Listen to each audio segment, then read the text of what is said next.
When we come back. It's overcast and warm here in Chapel Hill at Kenan Stadium. The North Carolina Tar Heels getting set to take on the Georgia Tech Yellow Jackets. Terry Gannon, Tim Brandt, and Lewis Johnson, we welcome you. Georgia Tech won the coin toss. They elected to defer to the second half. So it'll be Dave Frakes kicking off with Leon Johnson, the star tailback of North Carolina, back at his own end zone awaiting the kick. Both clubs at 2-0. Georgia Tech with 2 ACC wins so far. North Carolina with a big upset on the road at Syracuse 2 weeks ago.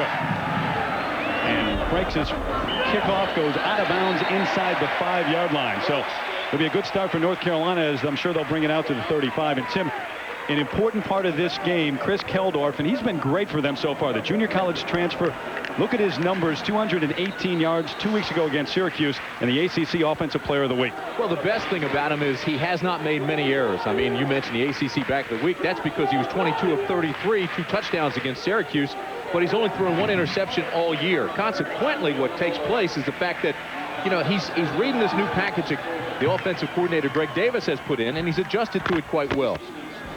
So North Carolina takes over at the 35-yard line. Chris Watson, Leon Johnson, the backs, the offset eye.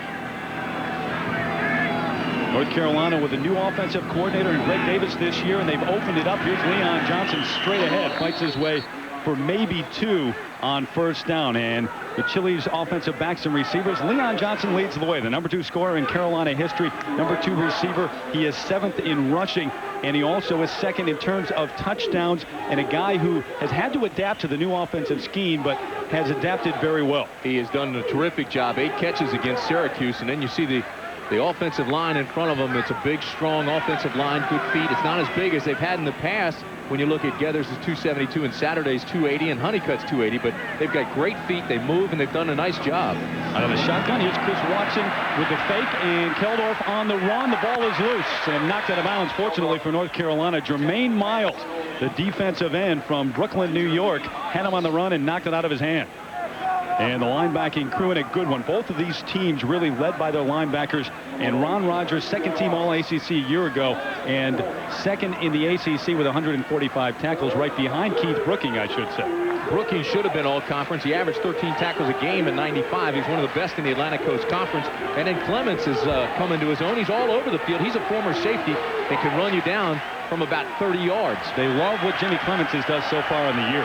And the other 2 get all the publicity, but he's been terrific. May Brown in motion on 3rd and 5. Keldorf with a straight drop and a lot of time.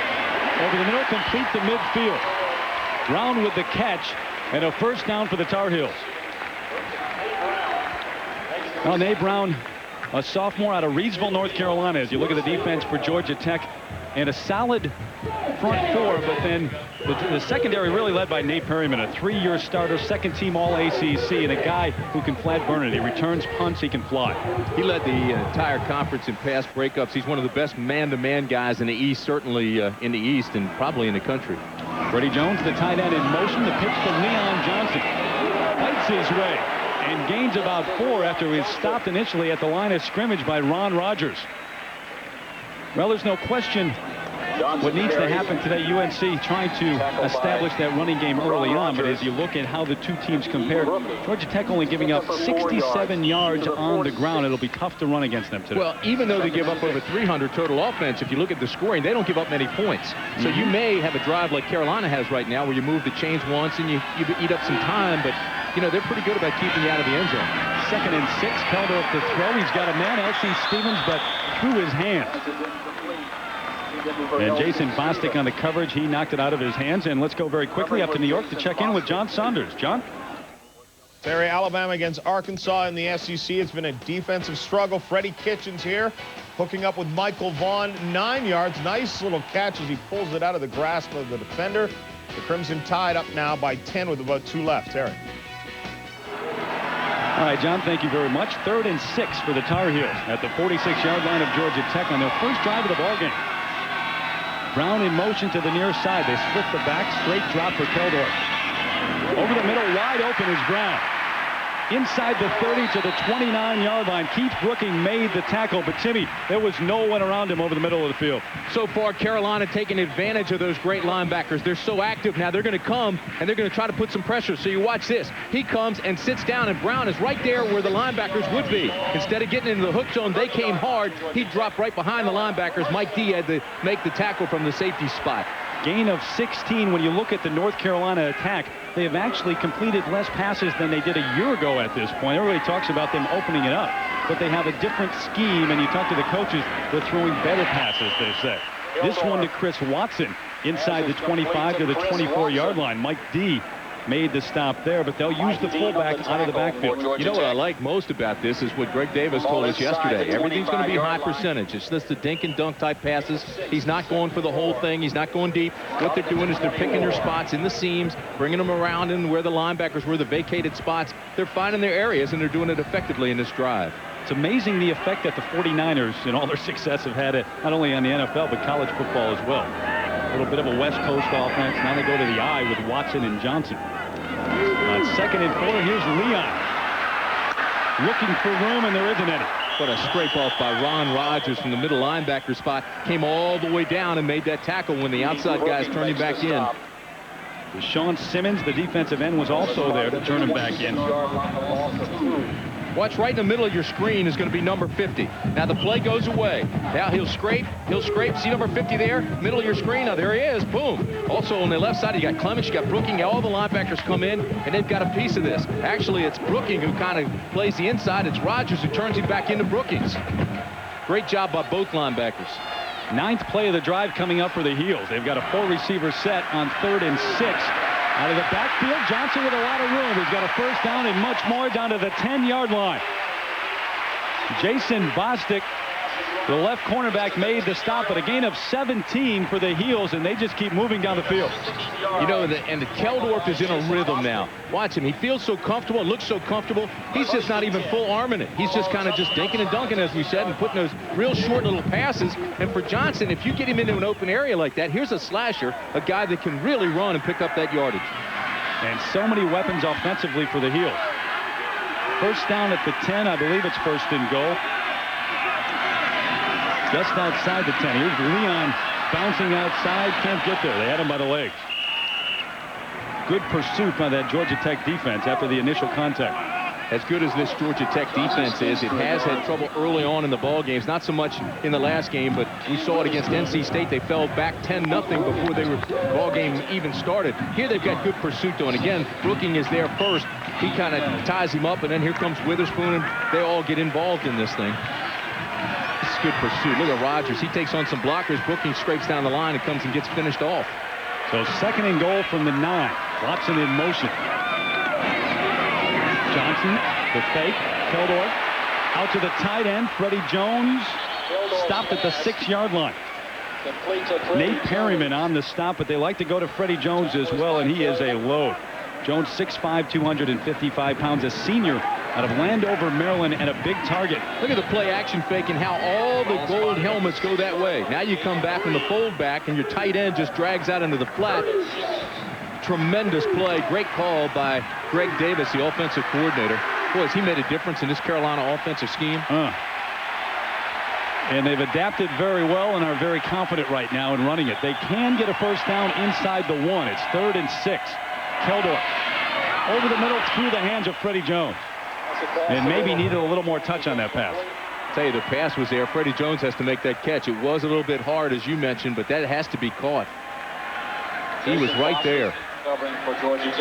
See, instead of 6 now, you're going to get 3 out of it. That was a touchdown.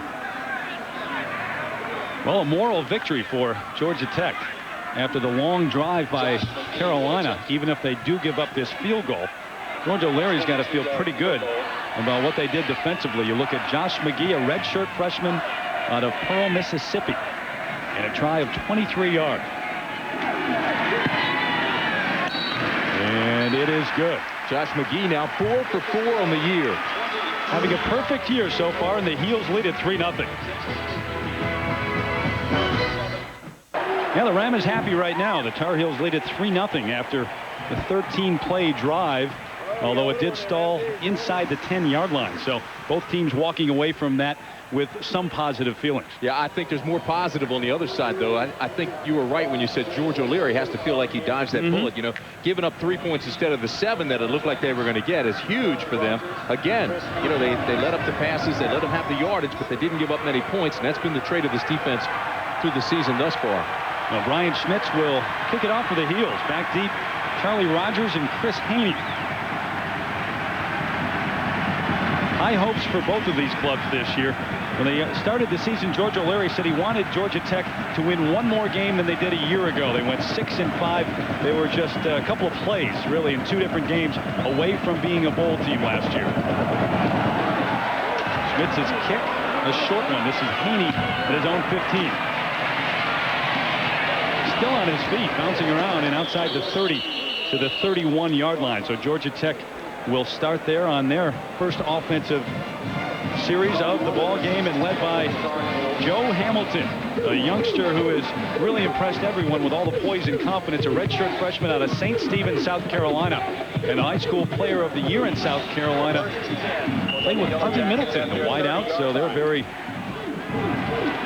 accustomed to the pass and catch between the two. But a lot of pressure on him today. It's a different defense, more quickness with the Heels today, going up top to Middleton on first down and incomplete, but he goes right after it.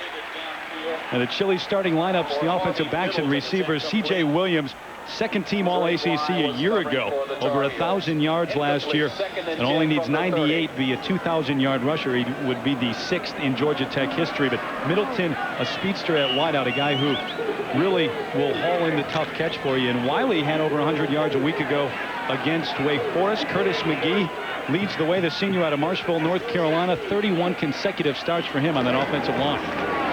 Here's Wiley, the up back, and he may have gotten 2 yards, but that's about it. Vonnie Holiday, the defensive tackle, made the stop. Caballo Summer-Mays, the middle linebacker, and another good linebacking core here, Timmy. Terry, when you talk about linebacker cores, I mean, this to me is one of the best in the country, if not the best. Hamilton, Mays, and Simmons all the way across the front. They're 240, 245, and 230. They're all over 6'4". It's what you look for in a pro linebacker, much less a college linebacker. They can all run real well. They've got a great nose for the ball. They read things very well. They adjust. I mean, they're the total package. You look at these two linebacking cores. The top tackle is really in the ACC. Last year, here's Hamilton. He can run it and may have a first down outside the 40-yard line. Rick Terry got him, but it may have been too late. Yeah, and that's what concerns the coaches more than anything, is his ability to get out of there when there's nothing available and make something positive. As you look at the defense, the rest of the defense, of course, Omar Brown is the guy we talk about because he's the free safety and he's making the calls back there. He's getting everybody in the right position, but this is a very talented group. Not only the linebackers, but up front and in the secondary, they have had a tremendous year. They rank 2nd in the country in total defense, and I think that's exactly what Carl Torbush expected out of them this year, to be one of the best in the entire U.S. And 2nd in passing defense, too. Georgia Tech likes to run, though. Charles Wiley gets the call off left tackle and falls ahead for about 3 yards. Rick Terry there. Again, you look at the matchup, the offense versus the defense, it really is interesting. North Carolina 2nd in the nation in total defense and against the pass, but Georgia Tech 1st in the ACC in total offense and running the football. What you're looking at right there is the story of this game. This offense against the highly vaunted defense of North Carolina. How successful can the Yellow Jackets be is the question. Williams and Wiley in the backfield on 2nd and 6. Middleton in motion. Straight drop over the middle, and he's popped. Middleton had it, but Omar Brown, we told you he could hit. Wow.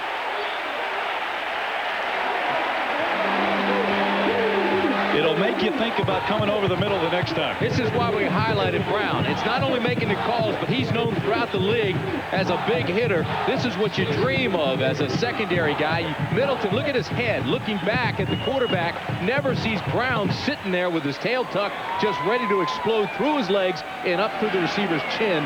Well, I'll tell you what, that'll rattle your feelings, put your eyeballs in your forehead. That's a great hit by a safety. Which is not a good feeling when your eyeballs go up in your forehead. 3rd and 6 now for Tech. Middleton back the other way in motion. Hamilton evading the rush. Has room up the middle, but looks to be just short of the first down. Across midfield to the 49 of Carolina. James Hamilton was in there but he got away from him in the backfield. You know, when we talked to Carl Torbush, the defensive coordinator of Carolina, we said, how concerned are you about containment, keeping him in the pocket? He says it's not that, it's what he does up the middle. Watch, he buys time and now sees everything's closed off, everybody's covered, and there's pressure coming from the outside, so he tucks it. He finds holes when they're not there. I mean, he can get through a seam. He's a hide and seek guy because he's not very big, so he hides behind the big bodies, seeks a little crease, and gets through it. Dre Bly back at his own 10-yard line, awaiting the punt of Rodney Williams, averaging just under 37, and it's measurement time, but they knew they were short, wanted to find out how much. A little more than a foot, it looks like. All right, now if you're Georgia Tech, you've got to say, all right, Curtis McGee's over there. He's 290. You've got Michael Minter's 300. Page is up there. Salage is 300. Jackson's 290. Let's just get behind these big old offensive linemen and let's go for it. But instead, they're on the road, so they say, all right, we're going to punt it. We're going to try to put them back. Yeah, but I think O'Leary heard you talking because Georgia's sending him back out there. All right, good call. I like that. I'd go for it. Well, you mentioned all the big bodies up front. They're facing a few on the defensive front from North Carolina as well, though, and Rick Terry, Vonnie Holliday. All right, then let's watch the pit. Let's watch the white jerseys fire out and see who gets the advantage. 4th and a little over a foot.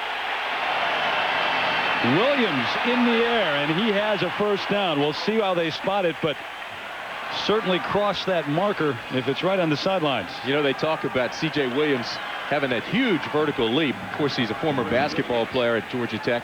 That wasn't so much vertical. I'm telling you, he got horizontal and went through the air like a missile. More than enough for the first. Well, so George O'Leary had sent the punting team on, and maybe his offensive coordinator, Pat Watson, in talking with him upstairs, they decided to go with it. Why not? When you've got the offensive line, you got a guy who can sky like that. So first down at the 48 of the heel. Straight ahead, not much running room for Charles Wiley. No, Wiley, the second leading rusher on this team, listed as the fullback, but they'll give it to him as much as they give it to C.J. Williams. At 111 yards last week against Wake Forest.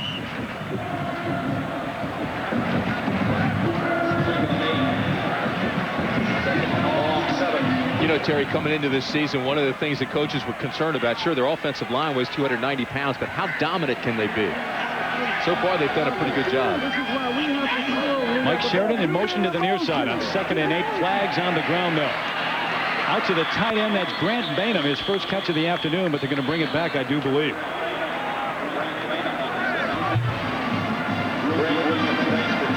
Grant Bainham, a senior out of Augusta, South Carolina. And they will go to him at 14 catches a year ago.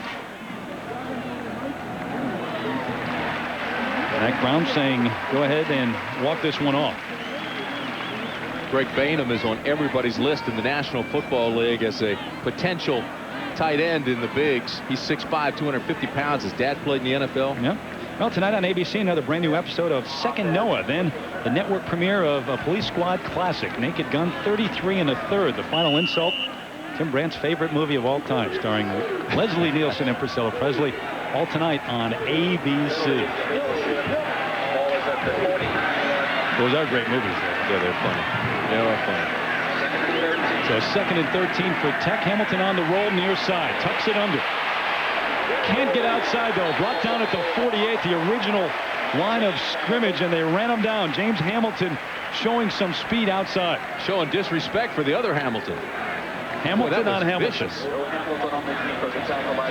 Of course, there's a size difference. I mean, James Hamilton, 6'5", 240 pounds. Joe Hamilton's only 5'10", 189. Watch this now. All right, so by that little pump fake, he gets around the corner, but now here comes the pursuit. Watch, he gets clotheslined, and that's only the beginning. Before he got to the ground, he had flipped little Joe over twice. James, a 3-year starter and part of this linebacking core that is on the Butkus list. All 3 of them. The preseason Butkus list for the top linebacker in the country. Hamilton under pressure, and down he goes at the 41-yard line. Greg Ellis, the junior out of Wendell, North Carolina.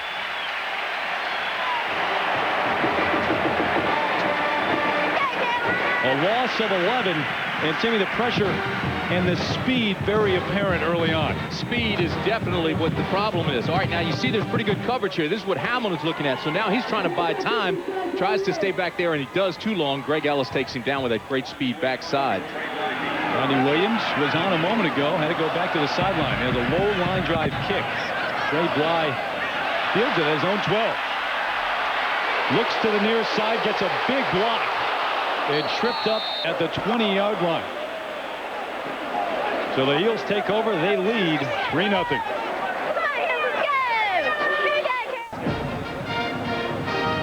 College football on ABC Sports, brought to you by Ford Escort. It's new and it's nifty, made for the smart, the intelligent thrifty.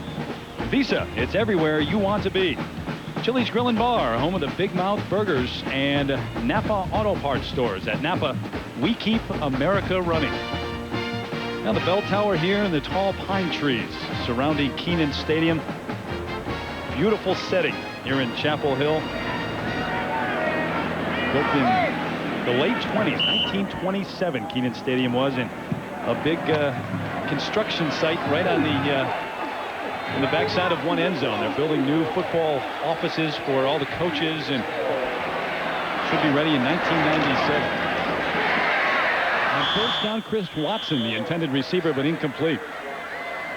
You know, I saw the coaches take that offensive unit, put them on the bench, start talking to them. A lot of guys still standing around for Georgia Tech talking because they know it was that illegal shift and that penalty that took them out and brought them back. And then the big sack on the blind side from Hamilton. Those two plays stopped a pretty good drive. Yeah, they were inside North Carolina territory, down about the 47-yard line. Yeah, what a great day for football today. 77 degrees, slightly overcast. 2nd and 10 now out of the shotgun is Keldorf. The inside give to Watson. Can't find much room. Across the 20 to the 22. Keith Brooking was there, and already we've called Brooking and Rogers quite a bit. If you watch the left hand of your screen, you'll see number 8. That's Mike D. He takes an inside stunt. He gets caught in there, but then the outside kind of turns it back in. Brooking made a nice play to scrape to the outside and force things back in, and D came back and helped make the tackle. Now watch, you'll see number 35, the right hand of your screen, turn it back in, and then there's D8 helping him out. They run that stunt a lot, and North Carolina was actually looking for it. Jason Peace, redshirt freshman out of Durham, now in their 4-receiver set for the Heels on 3rd and 8. Stepping up, throwing over the middle, intended for Nay Brown, incomplete. Mike D had him covered well. And that's a play that Brown was open on that first drive. He got it for a big gain. This time D covers it well. Well, and good pressure by Georgia Tech. I think that's what made the play. Chris Keldorf could feel the pressure around him. Got a little antsy back there. Stepped up. Did not want to run. He's not a running quarterback. He's huge, though. 6'5", 250 for a quarterback. He's 250 now. He was 260 before two-a-days. Derek DePriest for his first punt of the afternoon at his own 10. Now Harvey Middleton, a wideout, fields it at the 43. Straight up the gut across midfield into the 47-yard line of North Carolina. It's only a 36-yard punt, a 10-yard return by Middleton. It's Georgia Tech's football when we come back.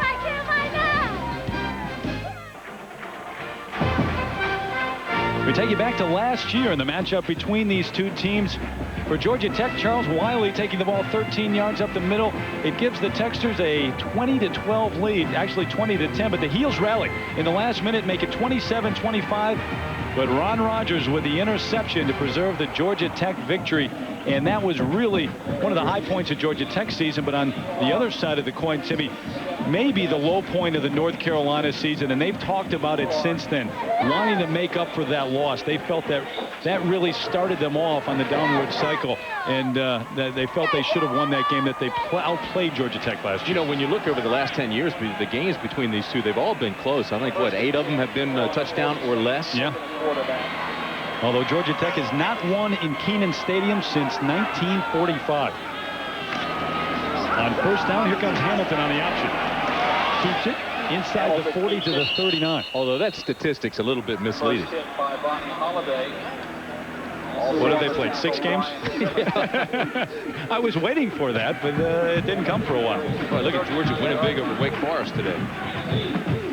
What about the service academies? Army wins. Service Academy still unbeaten.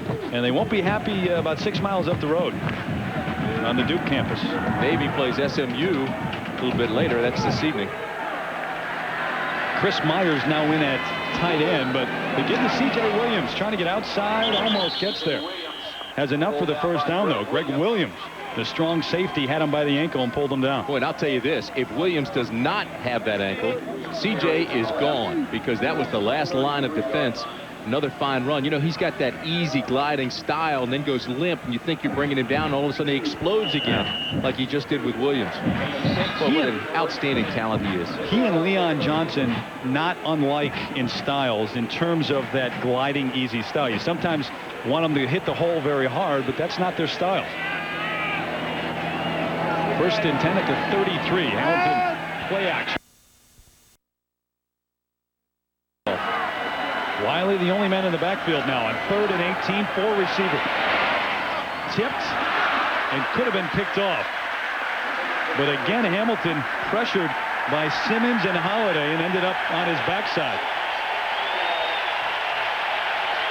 In fact, Simmons may have been the man who tipped that pass, but big old number 90 in the backfield again on that series. Well, you know, the defense has done a nice job when you've got 4th down and almost 20 yards to get to the first down markers. Yep. Williams on for another punt. High snap.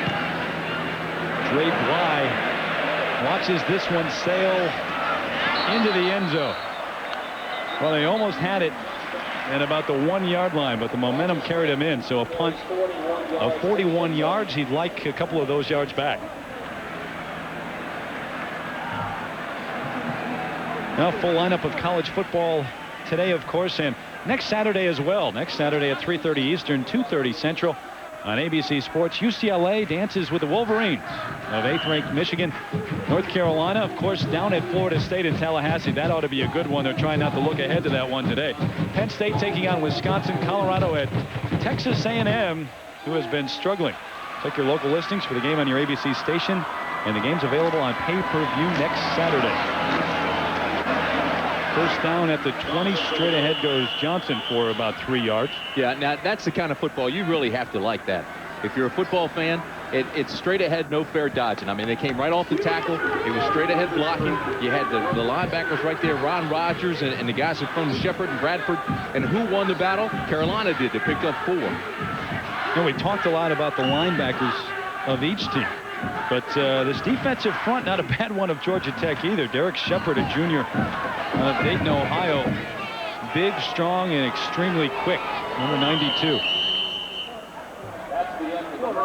And time runs out on the first quarter here in Chapel Hill. Well, a great football Saturday. Overcast, but ideal weather. And the Heels leading by a field goal.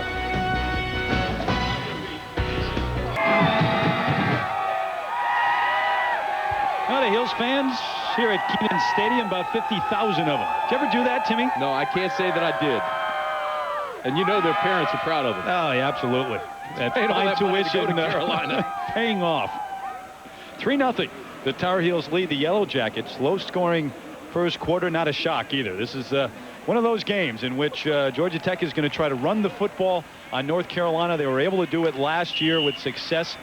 But the Carolina defense all over Joe Hamilton so far. Chris Keldorf took them 59 yards on 13 plays, but they were stopped inside the 10. And the field goal, the only points on the board right now.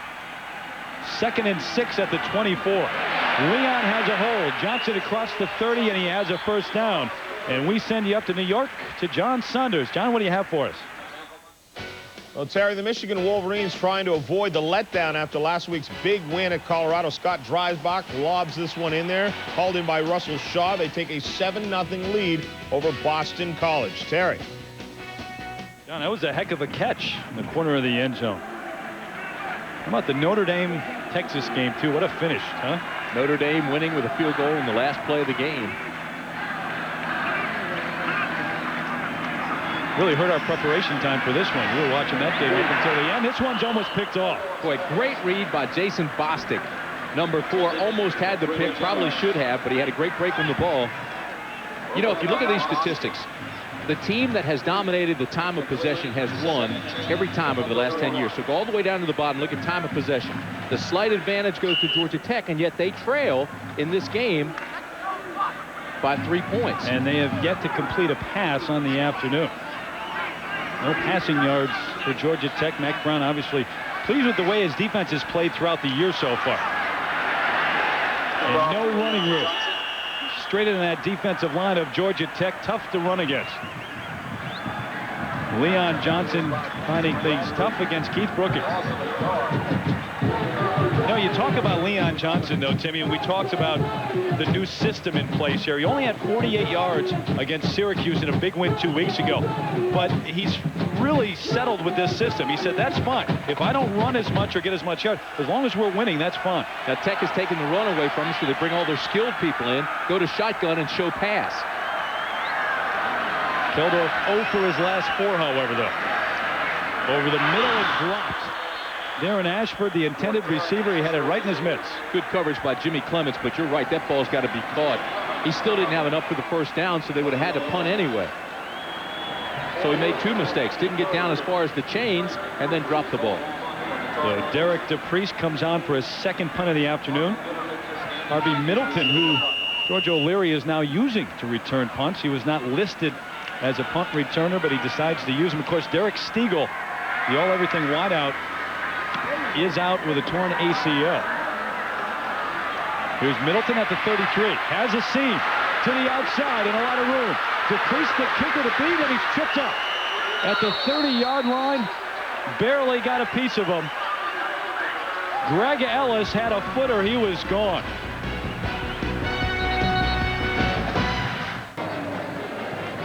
Another costly penalty for George O'Leary and Georgia Tech. A hold on the return, so what was an almost 40-yard return goes all the way back to the 48 of North Carolina. And you look at the total yards so far, 0 under the passing category for Georgia Tech. A lot of good pressure from North Carolina. It's an outstanding defense that they have. But you know, you have to and say the penalties are killing them. The holding here, the illegal shift earlier, but see if you can pick it up. They're calling this the hold right here, and well, it is, no question. He's got his jersey, and it's called an Edward Ferguson of the Yellow Jackets. He just reached out and grabbed his sleeve.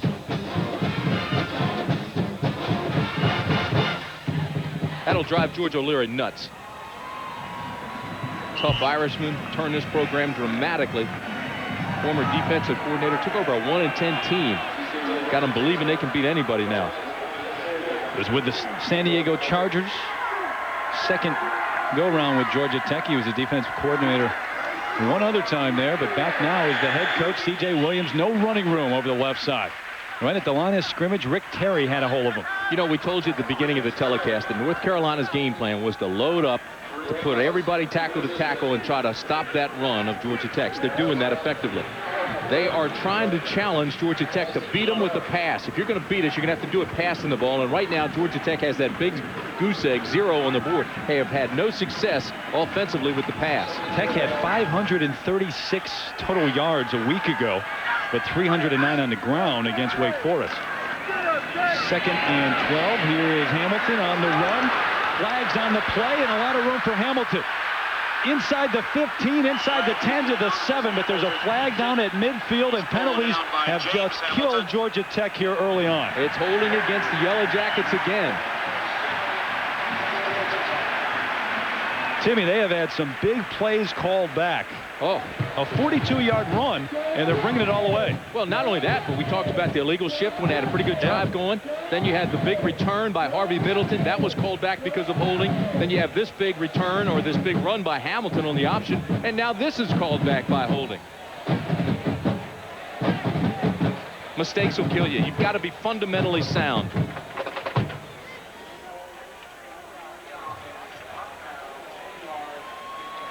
Of course, George O'Leary talking to the officials, and you can just guess what he's saying now. You better call them on both sides if you're going to be that way. Well, we've gotten a look, though, at Joe Hamilton, what he can do. He's run the option a number of times, and also has scrambled out of the pocket and right up the center of the field, and that does seem to be where he's most dangerous. I mean, he finds a seam, and he's going to beat you. Yeah, but see, now you've got 2nd down and more than 20. You can't get it all on one play, or at least you can't think that way offensively. He's going to run up the middle again, but he's tripped up behind the line of scrimmage. Rick Terry again had a hold of him, the senior out of Lexington, North Carolina. Boy, Rick Terry's an NFL-type prospect, too. They love him, 6'4", 295-pounder.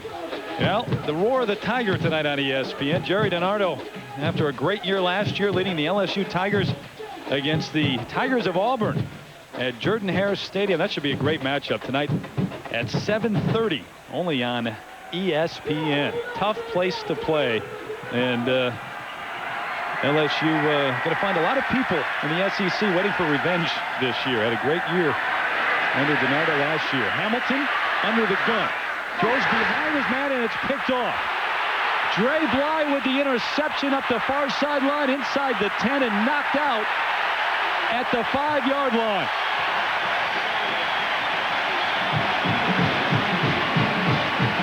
His second interception of the year, and he almost took it all the way back.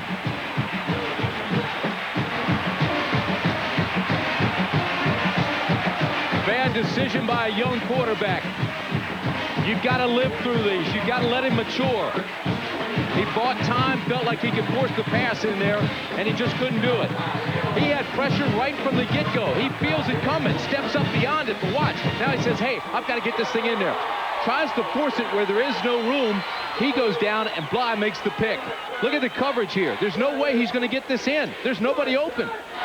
He thinks by running up, the coverage is going to let down. Maybe had he thrown more to the inside, he had a better chance, but Bly had him sitting on his right hip, made the pick, and takes it all the way back down inside the 10-yard line. And I'm telling you, folks, that is a huge turnover right there. Carolina now at the 6 can take this thing to a 10-point ball game. He brought it back 44 yards, and it does rest right now on the 6-yard line. Charles Wiley was shaken up on that play, but he did walk off under his own power. There's Tito Simpson. He was one of the guys in there with pressure on Hamilton. Trying to jam it in where they had already bracketed receivers. Inside and out. Couldn't force it in at the interception. Jonathan Linton and Maurice McGregor now the backs in the eye for North Carolina. First and goal at the 6-yard line. Penalties and now the turnover. The thing that has just killed Georgia Tech here in the first half. This is a great challenge here for the Yellow Jacket defense. 8 starters from last year's 6-5 club. They rank around the nation's leaders versus the run. Here they go. McGregor stopped right at the line of scrimmage. He may have gotten to the 5. That's it. Keith Brooking, the first man to meet him, but a host of Yellow Jacket jerseys around him, including Nate Perriman. See, this is going to be interesting, Terry. This is a defense that ranked 4th in the nation last year against the run. They only gave up 99 yards a game. Now, this year, they, too, have been strong against the run. So here you have Carolina at the 5. It'll bring up 2nd down and goal. It's a challenge for that defense. They're going to say, you've got to beat us with the pass. But look at them jamming up here between the tackles. They got good outside leverage. You got the linebackers filling. There's 35 Brooking again. You give those linebackers a shot, they aren't going to let you in the end zone. See if they go with a little play action here to get to the corner. Linton and McGregor, the backs in the backfield. Stevens and Brown, the receivers to the near side, and Keldorf wants to throw. Behind the intended receiver, Stevens, he had him too. Nate Perriman on the coverage, but Keldorf would like to have that one back. You know, he was open, but it was a difficult throw for a big quarterback, rolling left to throw back right. I'm wondering why Keldorf didn't tuck it away and run it himself. He had a little bit of a gap there, and he's got that huge body. 250 yards, he was already isolated, or 250 pounds, already isolated on the little cornerbacks. Watch him out here. All right, now here comes Brooking. You put that shoulder down there, he could have gotten by Brooking. He's 250 pounds. He's got to use that. 3rd and goal from the 5. Brown in motion to the near side. Keldorf to throw. A lot of time. The fade up to Freddie Jones. And what a grab. What a catch by the senior tight end out of Landover, Maryland.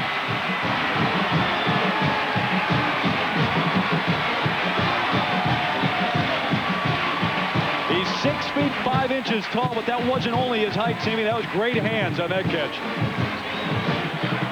We asked the coaches, they said he's an all-conference type receiver. He's big, he's tough, and he's got soft hands. That one just seemed to lie in a pillow like when it hit that big hand of his. Watch this. This is not bad coverage. Not bad coverage at all, and he takes that big right hand and just pulls it down. That's 6'5", working on 5'9", though. So a big advantage for Jones, and a good decision by Keldorf just to throw it up in the air and allow Freddie Jones to go get it. McGee on for the extra point. And he hooked this one. He hooked the extra point. It's no good. Keldorf with the celebration, and the Heels up 9-0 in the second.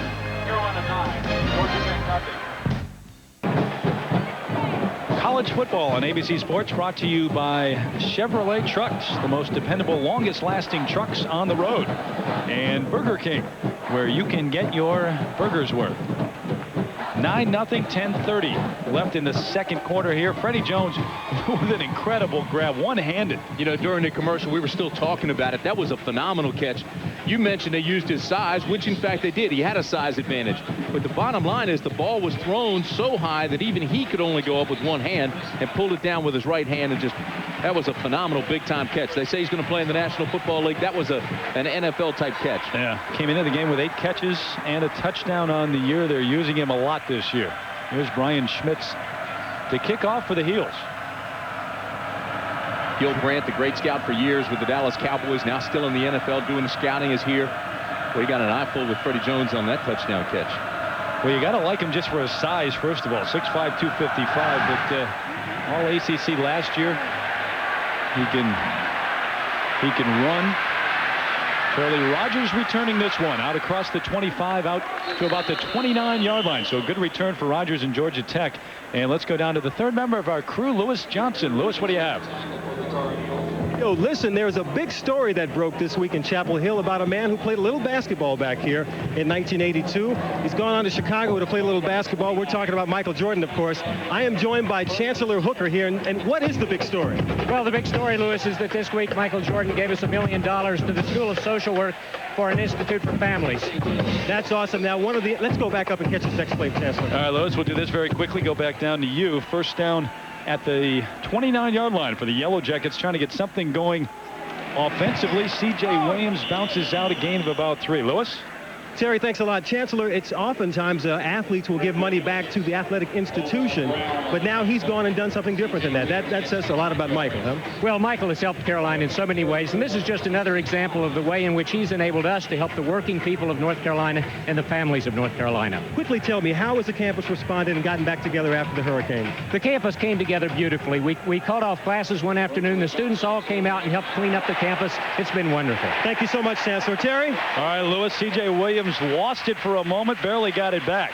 Vonnie Holliday was in there to make sure it didn't go anywhere. A loss of 7, and it brings up 3rd and long. Terry, Carolina's playing very well, but you know, you have to be honest here. George O'Leary, I can hear his pregame or his halftime talk now saying, you guys are killing yourselves. You put like penalties. Now here, CJ takes his eyes off. He's looking for the hole before he makes the catch, puts the ball on the ground. You cannot run with the ball before you have it, and CJ Williams knows better than that. When you're under pressure all afternoon, though, you have a tendency to look up before that ball gets there. You know they're going to be in the backfield, and there they are again. That defensive front has been terrific for the Heels this afternoon. Well, you know what they're doing, though? They're giving up a lot of yardage. Georgia Tech is hurting itself, and then they get them in a situation where it's 3rd and 15. They can lay their ears back and come hard. So Georgia Tech's letting them get in positions where they can win and where they can be effective defensively. Well, there's no way the Yellow Jackets can get in 2nd and long, 3rd and long all afternoon, as Williams lost one on that last.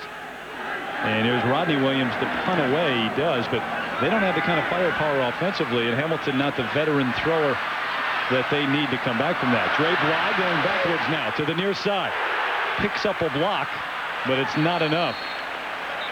And he goes down at the 27-yard line. Punt of 41 yards, a return of -6. He lost 6 on that.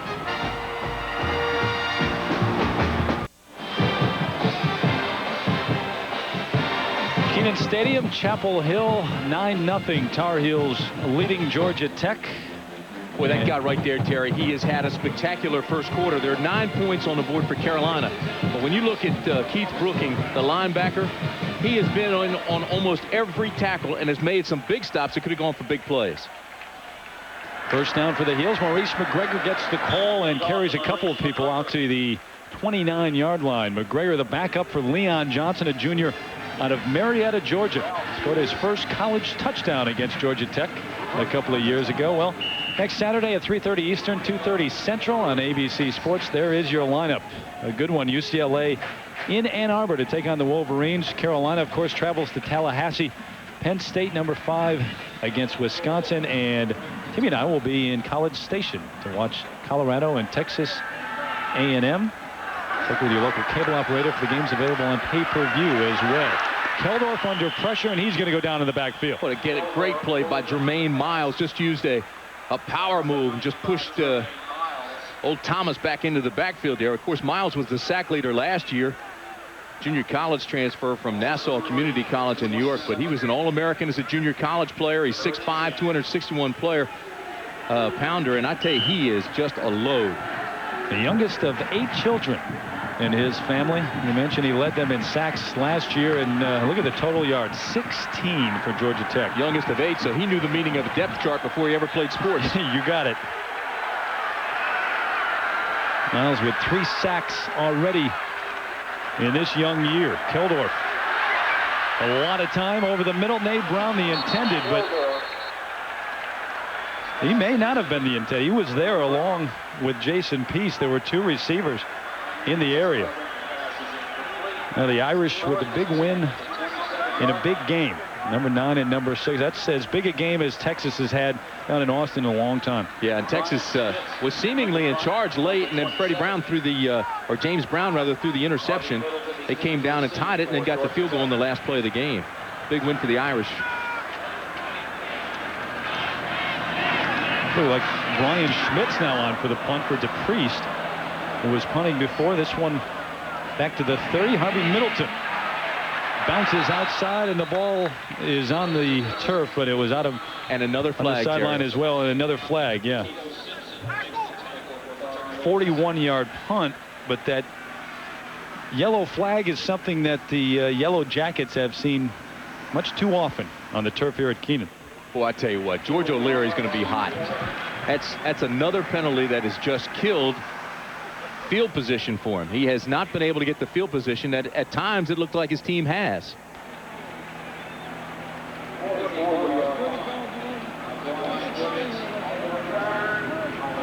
Now, this is what you expect if you're a coach in the first game of the season, but you're in your 3rd game, and after 2 wins in the ACC, you don't expect to see this many penalties. Had to move out of Atlanta. Training camp in Dahlonega, about 60 miles north of Atlanta. Small town. Really helped them, George O'Leary said, actually. Yeah, started calling them the Dahlonega the Yellow Jackets.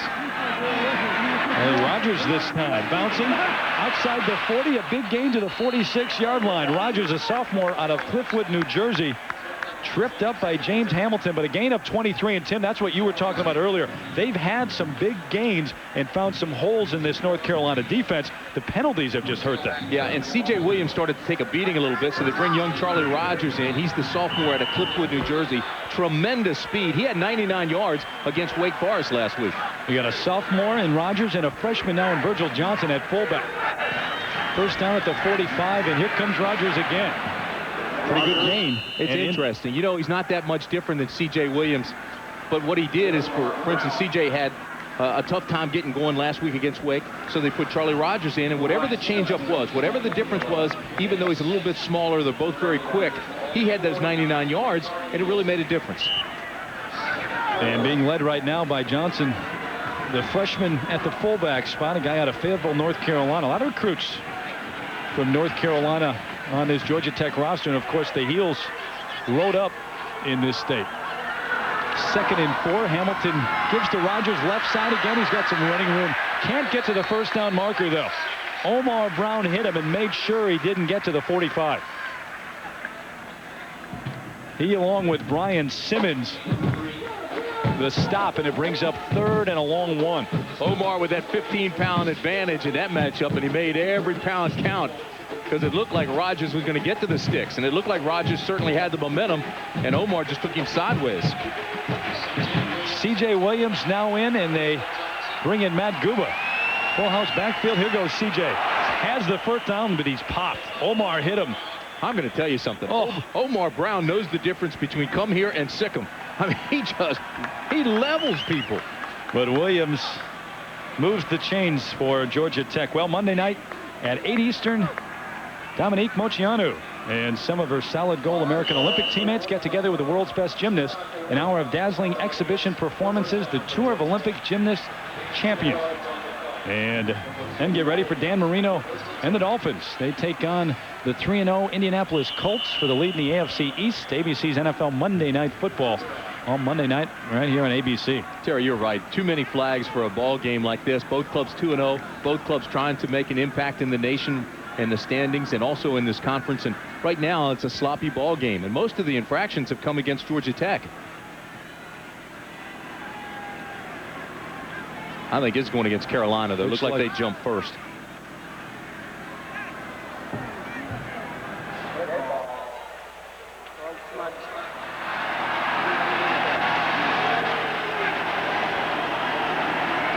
That's only the first penalty against Carolina.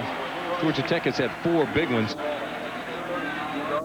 4 for 35 yards, but they've been huge. Take a look at this now. You'll see where on the left side of your line they jump. The right side, they shift, and now look, they come over because they think the Tech guy's flinched. Here goes Hamilton on the roll, wants to toss it, but keeps it and fights his way down to the 36. Marcus Dow, the sophomore out of Thomasville, North Carolina, big number 78 on the stop. Had to get to the 34-yard line for the first down. There goes Marcus.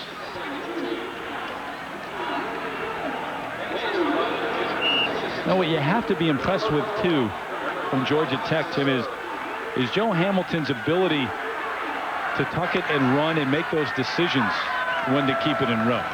And it'll only get better. Here's Charlie Rogers on the give. He may have a first down inside the 35 to the 34. Should have the first, depending on the mark. But again, they're testing that Carolina defense. Good fire out by the offensive line. Page got a block. Salage got one. Jackson. I thought really second down and short that they take a shot a little bit and let Hamilton put it up in the air. It's a waste down. You can always come back and get the first on third down. Great down to throw on. At the conclusion of today's game, we will select the Chevrolet Most Valuable Player of the Game from each team. To date, Chevrolet has awarded nearly $6 million to the scholarship funds of America's colleges and universities. It's almost like George O'Leary saying, all right, guys, here we come. Straight ahead, we're coming at you, and we're just running the ball. Rogers the only setback on 1st and 10. And he dropped the football. Carolina may have it at the 35. And they do.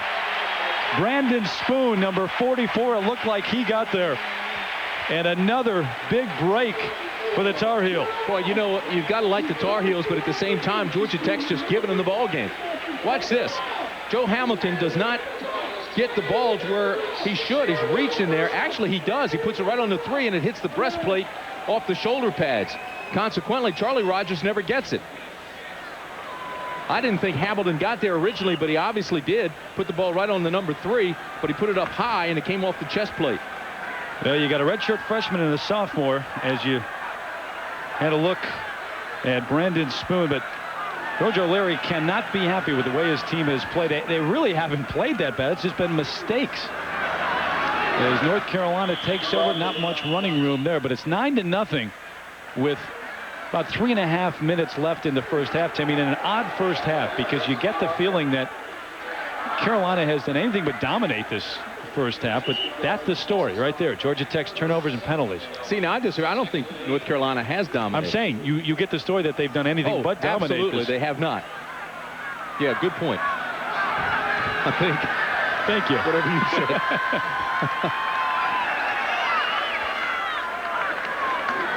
Keldorf to throw on 2nd and 9. Complete to Nay Brown. Still up across midfield. And a first down for the Tar Heels as they move the chains. Right now, let's step away and hear from John Saunders for a moment.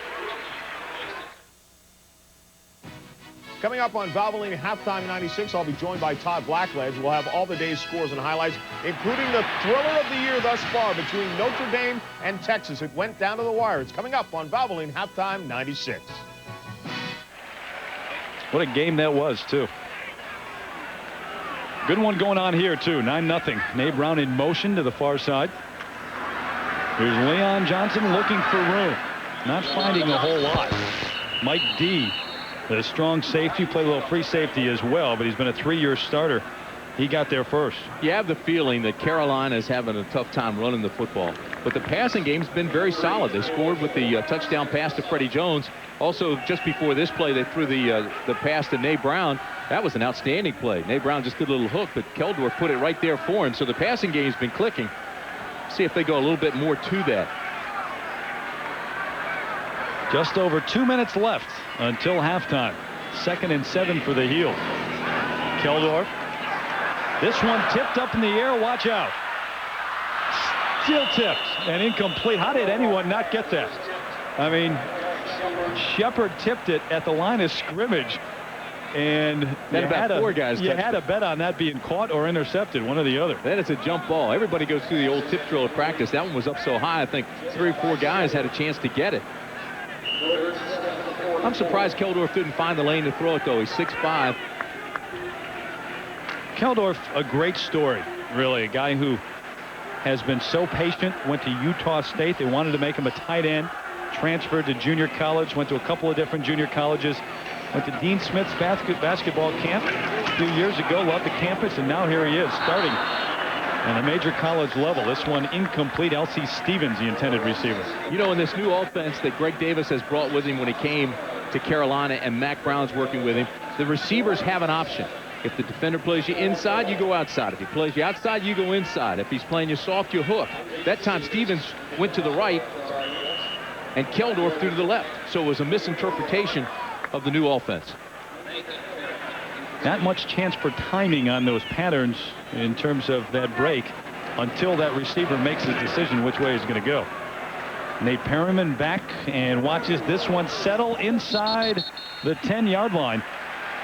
And this is going to go out of bounds at the 8. A punt of 36 yards into the corner. So Georgia Tech with tough field position here.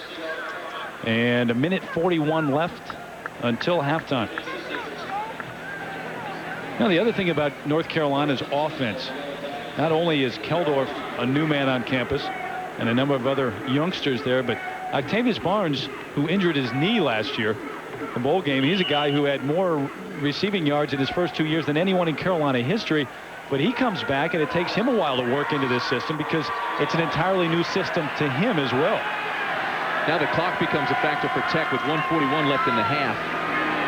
C.J. Williams stopped in the backfield and looked for room. There wasn't any there. He just stopped and took a look.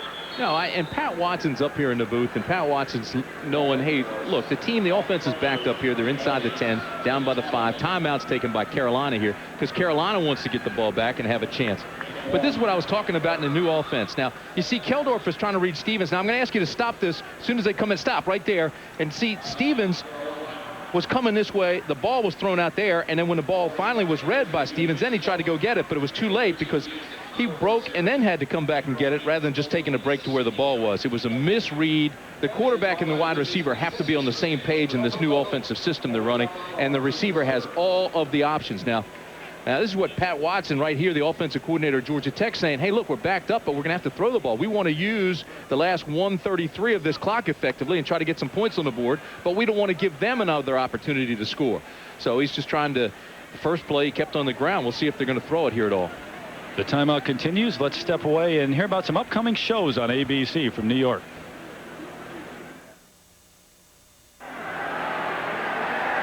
On 2nd and 9, Charlie Rogers nowhere to go, straight into the line, and Georgia Tech, after the timeout by North Carolina, keeping it on the ground. 1:26 until halftime, brings up a 3rd and a long 8. But obviously George O'Leary doesn't want to go to the air this far into his own territory.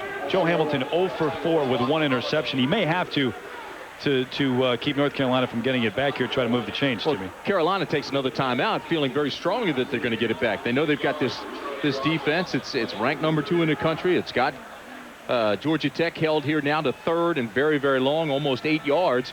So would they take that other timeout, saying, all right, we're going to stop the clock. We're going to stop them on 3rd. We're going to get the ball back. And if we have them back here, we're going to have good field position. So this is a very smart play by Carl Torbush, Mack Brown, and the Carolina Tar Heels. You know, we talked to Mack Brown yesterday at length about his program, and he's really not only changed the offensive system this year, but the way he's approaching the season. Now, he wants his players really to enjoy every game. But he did talk about how important the number 11 ranking is to his team, because this is a guy who's started his career at North Carolina, at least not his career, but his tenure here. 1-10, 1-10. Slowly built up. He's now been to 4 straight bowl games, had 6 straight winning seasons, and he feels like the perception out there maybe doesn't meet reality. They've been more successful than the average fan thinks, and the number 11 ranking, very important. He wants to get into the top 10.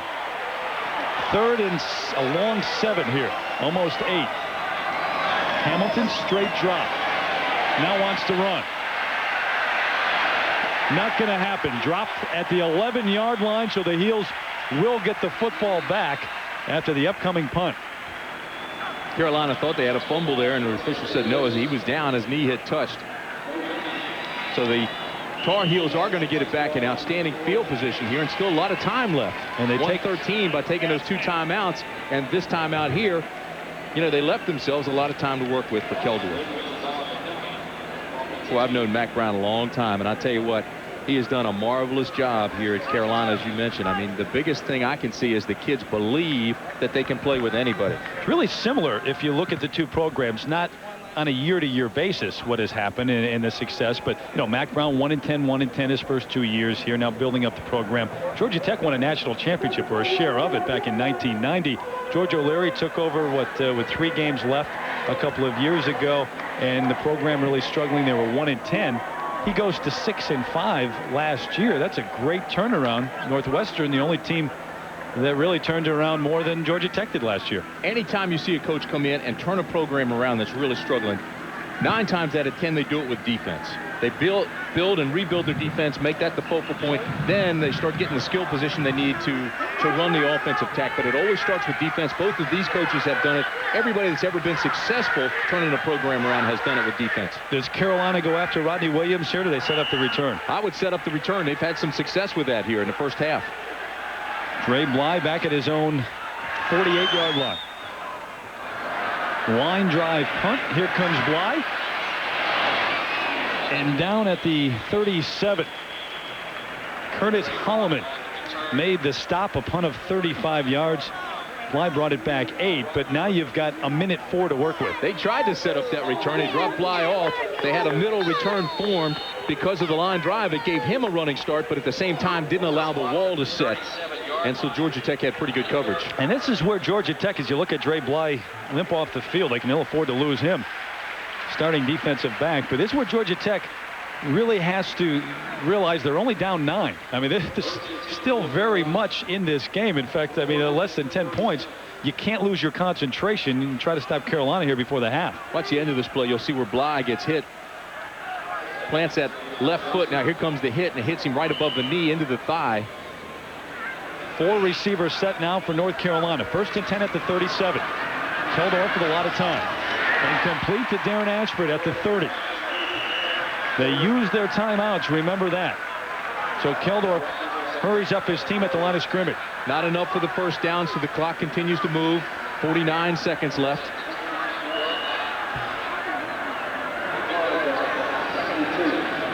Second and 2. Complete. And out of bounds is Nay Brown, and they get the first down. Inside the 25 to the 24. So the good route towards the sideline. Not only got the first down, but he gets out of bounds. And they have some time to plan now. Now your play calling can change because you're already in field goal range. So you know you have the field goal. You can rely on that. But now you can take some shots at it. You can start looking at the end zone a little bit harder. And you've got Josh McGee, who is 4 out of 4 on the year. His longest of 47. The place kicker waiting on the sideline. They'd like 7, though. First down at the 24. Up in the air, he's got Nay Brown in the end zone. Touchdown. How easy was that? Well, obviously, when you're in field goal range, you can start thinking about the end zone. You can take your shots into the end zone. That's what we were talking about before that play. Plus the fact Keldorf read the blitz coming from Georgia Tech. It was one-on-one coverage. Nice move by Brown. Bingo. Touchdown. Well, he's made great decisions the first couple of games on where to go with the football, reading the blitz, and making the defense pay. And this time he goes to Nay Brown. And Brown with 5 catches for 71 yards already, including that touchdown. McGee on for the extra point.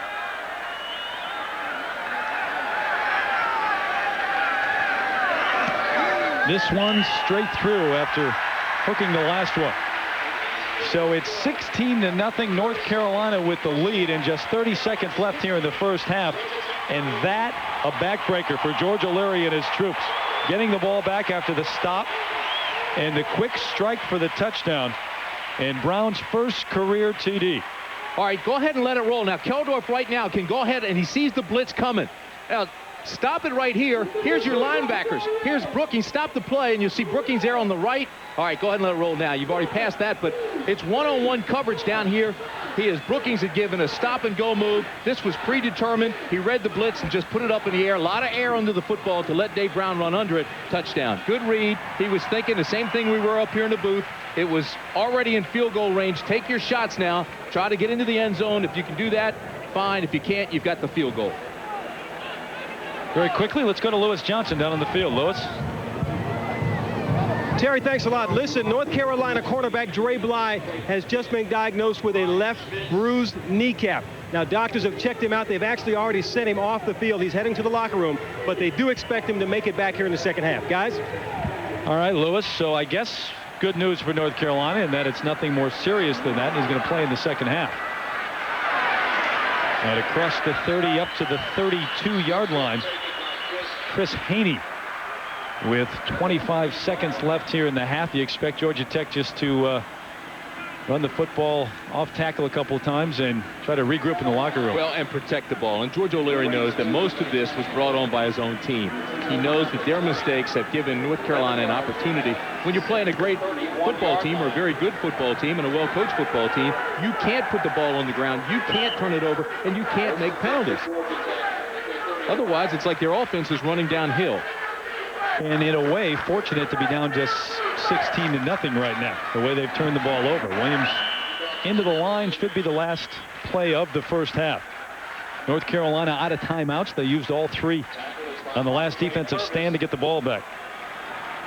And a good move for Mac Brown as they were able to put 7 on the board. About 50,000 here at Kenan Stadium, and probably about 47,000 of those very happy about this first half. Both clubs at 2-0, 16-0. Valvoline halftime 96 coming up next.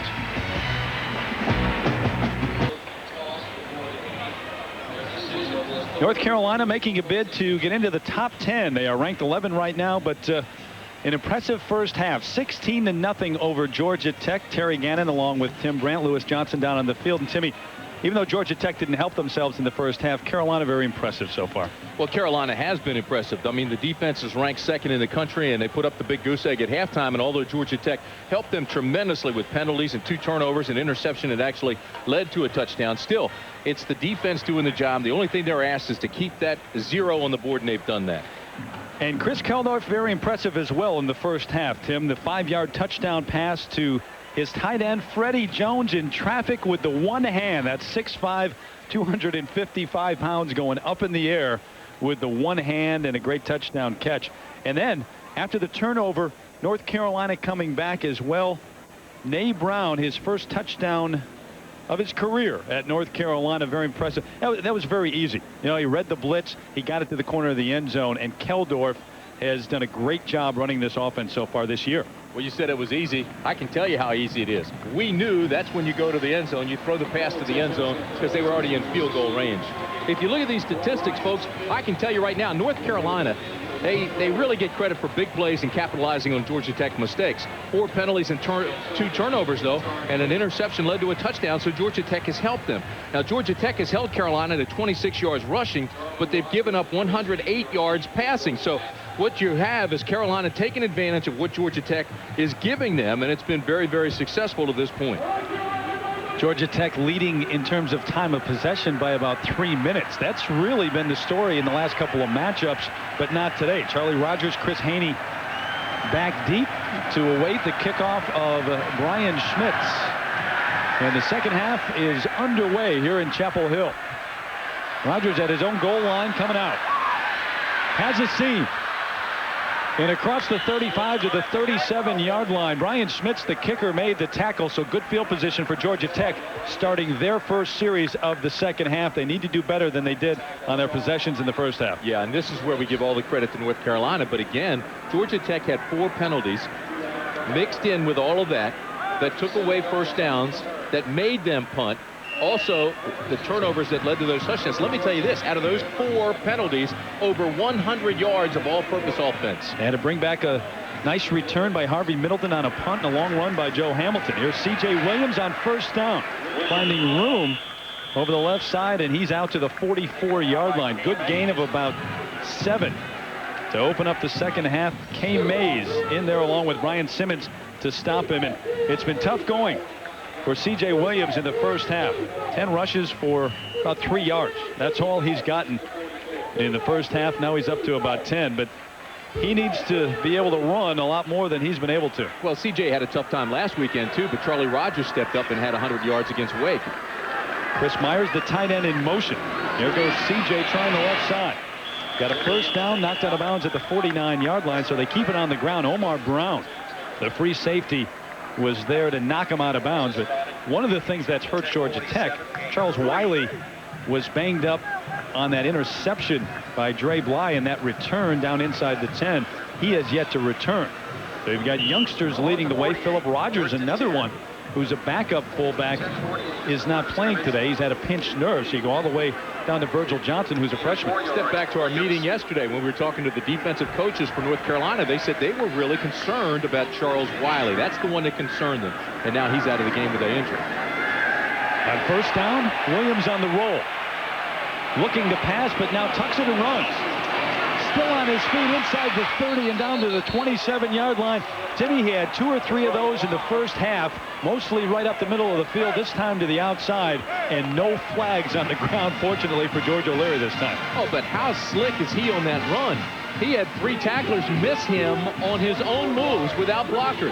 Now watch this. He looks downfield to pass, but sees everybody's coverage. Now you watch his left hand. He'll tell him, here I come, get me a block. All right, now watch. Here's a nifty move here. He does that himself, no blocker. Nifty move here, he did that himself.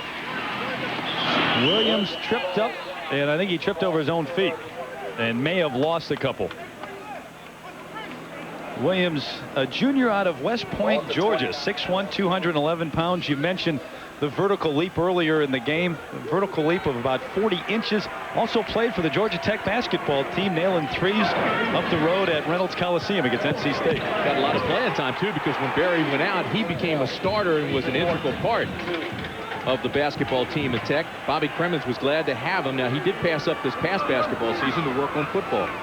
Now, we're 1,900 yards and 20 touchdowns in his career as a tailback.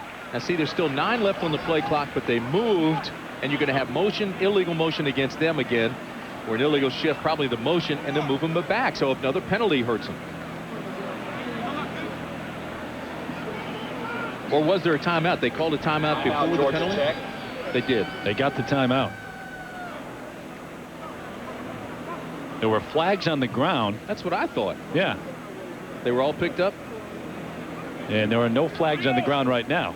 There is a timeout. So obviously, George O'Leary got the timeout before the penalty. The Playmakers Repertory Company. You know what I think happened? I think they called timeout and just started moving, and they threw the flag thinking that he had called timeout, and then the official came and said, wait a minute. That may have been it. So we will step away and be back second 11 when we come back.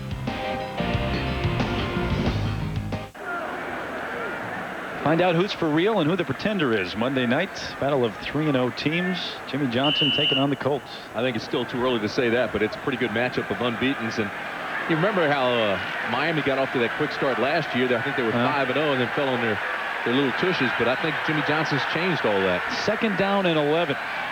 Here comes Hamilton, looking for room and up maybe to the 26-yard line. Gain of about 3 on the play. So that will bring up third and about 8 yards. Okay, now Joe Hamilton, who made a couple critical mistakes in the first half, has to realize, all right, we're close to field goal position here now. So what we don't want to do is turn the ball over. So protect it whether we get the first or not.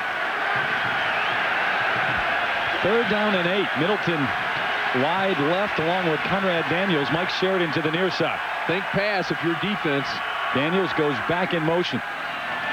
And they're going to run it. C.J. Williams straight up the middle, fighting his way close to a first down, maybe just short though. Omar Brown on the stop. Needed to get to the 18-yard line. What a great call by Pat Watson, the offensive coordinator. Knowing that Carolina's thinking that it's a passing down, even though they haven't had much success with the pass. Brings up 4th and 1. All right, now he reads the defense. There's very few guys in the box because they're playing pass. So Pat Watson called the run with C.J. right up the middle. And I'm telling you something, that man right there made a brilliant call. 4th down and 1. Again, I'd go for it if I'm Georgia Tech. And they are. Biggest play of the second half, maybe the game for Georgia Tech right now. Three tight ends, Myers, Bainham, and Guba. He's going to keep it right over the middle. I don't think he got it. The Carolina players saying they stopped him. We'll have to wait until they separate. I don't think he got it. Looked like he was bobbling the football too, Timmy. He didn't have a clean. He never got a good push behind his center page. He didn't get it. Carolina takes over on downs, and that is a huge play for Mac Brown's defense. George O'Leary can't believe that his quarterback didn't get the first down. Boy, you've got a big active offensive line. He's going to say, hey, Joe, what happened? Did you get the ball cleanly? Did you get a push? He really never did get a push. I don't think he got the ball cleanly from Craig Page as center. Page, the first-year player, is a sophomore, but he's a transfer from Louisville. Boy, that's one you'd like to see again. Leon Johnson, the lone setback now as North Carolina takes over 1st and 10 at their own 19-yard line. Leon straight into the line. Gets help from his friends and may have gained a couple. Boy, Mac Brown has to feel so good about his defense right now. And his offense, the way they played in the first half. Keldorf 10 out of 20 for 108 yards and a couple of touchdowns. Leon Johnson maybe not rolling up the big yardage this year, but it's because the offense is designed differently and they spread it around. You see the receivers, what they've done. Nate Brown, 5 catches for 71 yards and a touchdown. Yeah. And it's that receiving yard that has been huge. The coaches will tell you in this new offense, they take what the defense gives them. It's the passing game, they take it. It's a run like this, they take that too. Leon Johnson has a first down and more out to the 37-yard line after the quick pitch from Keldorf. A gain of 12. Well, he is a guy who it never really looks like he's blazing up the field, but he's got great vision and makes good decisions where to go. No, but he glides. He glides and looks for the hole. He saw everything was in tight. He got outside. He would take the one-on-one with the corner any day of the week. And a lot of times he'll win that battle. Needs 8 points to become the all-time leading scorer in North Carolina history and a couple of touchdowns to lead in that category. Facing Mike Voigt. On first down from the 37. Here's Leon trying to bounce outside.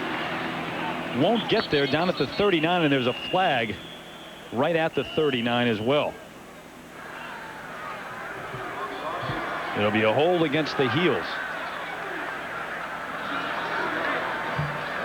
And then all of a sudden it's gotten very dark here at Kenan Stadium. We knew coming in, we talked about the defenses on both sides of the field, but we also knew they had quality running backs. And C.J. and Leon Johnson have not really had the days that we anticipated. Well, North Carolina hasn't needed Leon Johnson. All right, I'm going to give you 2. First will be a GT guy that I'm going to put, you can push into a North Carolina guy. As they back up Mac Brown's offense, Leon really hasn't been needed to put up big numbers so far this year or in this game. On the flip side, though, Georgia Tech trying to establish the run really has not been able to get that going except for some big gains by Joe Hamilton, the quarterback. And they've been hurt by the turnovers and the penalties. Johnson in motion to the near side. Out of the shotgun is Keldorf. Flips it out at the 30-yard line. That's caught by Chris Watson, the fullback, but not much gain, if any, there. Let's go down to Lewis Johnson. All right, Terry, let's get caught up on some injuries. On the Georgia Tech sideline, Charles Wiley, remember, he went out with that sprained left knee in the first half. Doctor said he's done for the day. It's too bad to come back on the play, come back and play. Now, pushing a look at Greg Ellis, the defensive end for North Carolina. He's got a sprained right ankle. They're trying to get him taped up and get him back out there in the ball game, guys.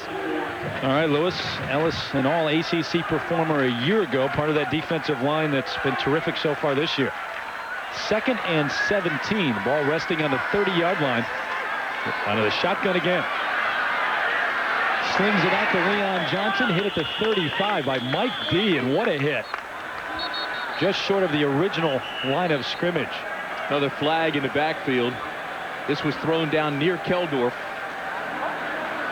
As we wait on that, I should tell you that Monday night at 8 Eastern, Dominique Moceanu and some of her solid gold Olympic teammates get together for the world's best gymnasts come together for an hour of dazzling exhibition performances. The tour of Olympic gymnastics champions, and of course Stan Marino and the Dolphins taking on the Colts for the lead in the AFC East. ABC's NFL Monday Night Football, all Monday night right here on ABC.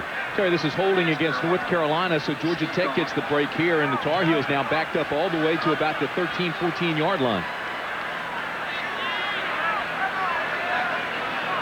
Now, the other thing Mac Brown didn't really worry about coming into this game, but certainly had to be aware of as you look at Kenan Stadium. The fact that Florida State awaits just a week from today down in Tallahassee, and you know, there's no question that all fans in the ACC, when their school, you look at their schedules every year, you look at that Florida State game and think maybe. Leon Johnson with a big game, but not nearly enough, out to the 29 after a gain of 16. Part of that new offense, let me tell you something, that what they did is they spread the field. They come out with 4 wide receivers, and they spread the field all the way through. So they spread the defense thin, then they run Leon Johnson up underneath because they've spread the linebackers and got him out of there by going to 4 wide receivers. A gain of 16, but it brings up 3rd and 18 for the Tar Heels as Leon starting to rack up the numbers a little bit. 57 yards on the afternoon. 3 receivers to the near side. Keldorf.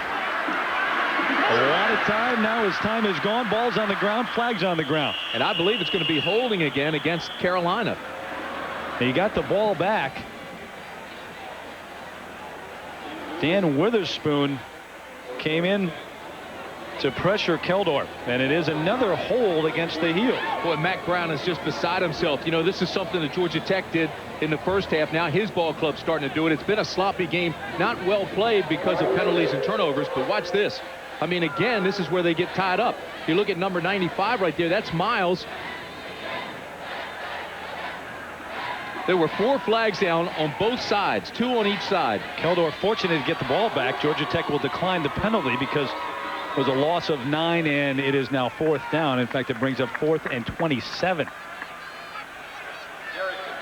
So Carolina forced to punt. Derek DePriest, a redshirt freshman out of Homestead, Florida, on the punt.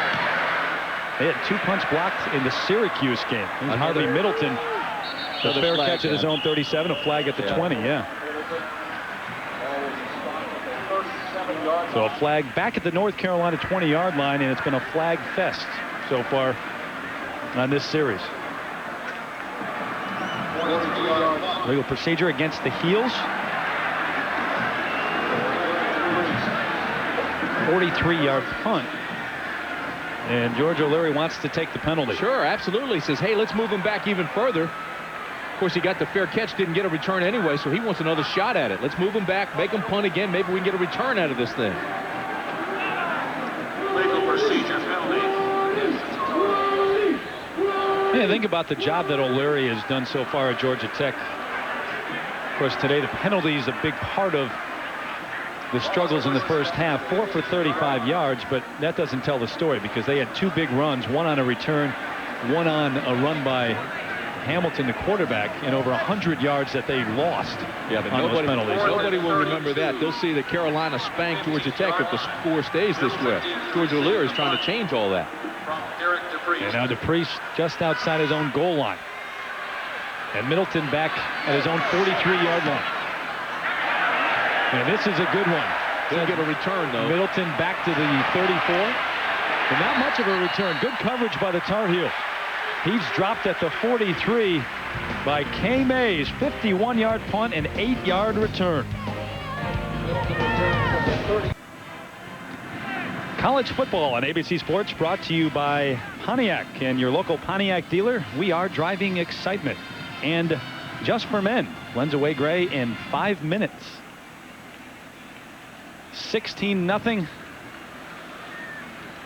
8:07 left here in the third, and Caballo Sema Mays, outstanding linebacker for the North Carolina Tar Heels, and this Tar Heel defense having another great day. Shutout going right now against Georgia Tech. Caballo Sema means child of mine in Swahili.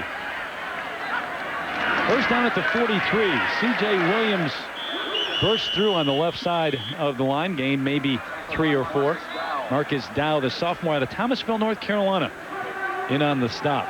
Well, they're still trying to establish that running game. They've had some success, but nothing in the air, Timmy, at all. No, and Tech has been able to show a lot of formations, a lot of motion at times, and they've been able to protect Hamilton for the most part. But the running game has been successful. They have not been able to throw it all, and they need some of that, obviously, because they still have no points on the board. 2.5 yards per play, though, is not going to get it done. Play action on the roll is Hamilton. Underthrows his intended receiver. That was Middleton. And that pass wasn't even close. Nope. He's 0 for 5 now throwing the ball. That one wasn't even close. Yeah, obviously, he doesn't have any confidence in what he's doing in the passing game right now. And here's a guy who came in to this game 26 out of 33. So that's a completion rate of 79%. That's second best in the ACC. It's obviously not going to continue today. But we talked to the coaches the other day, though. They said this is a different test for your young quarterback. This is a defense that is as quick as any you're going to find and could possibly match up, with a Florida State quickness-wise on defense. In the air, and almost caught, but incomplete. Conrad Daniels, the man who came back for the football, had it and then couldn't hold on.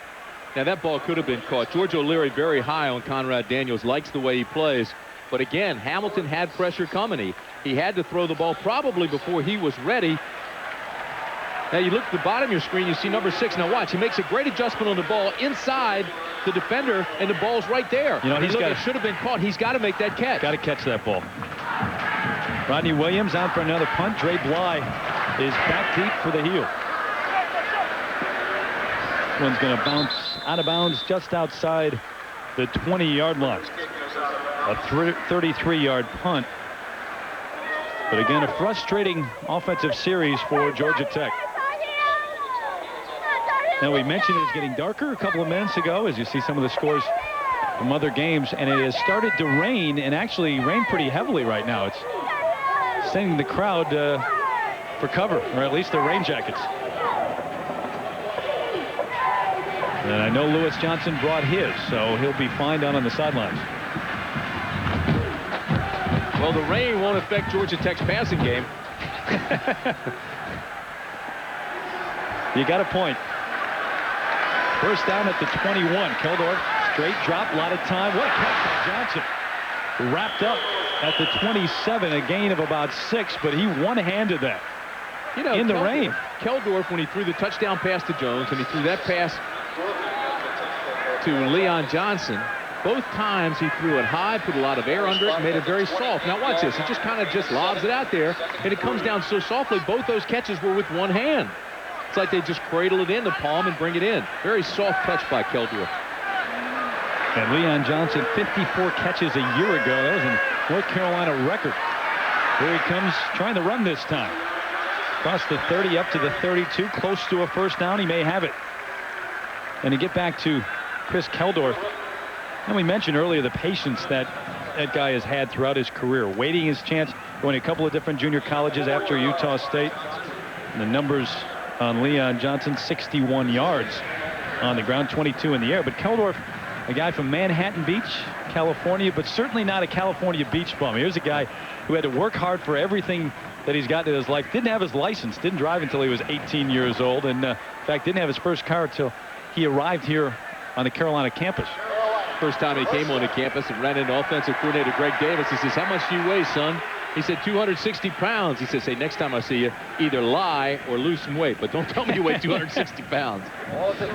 Well, first down for the Heels.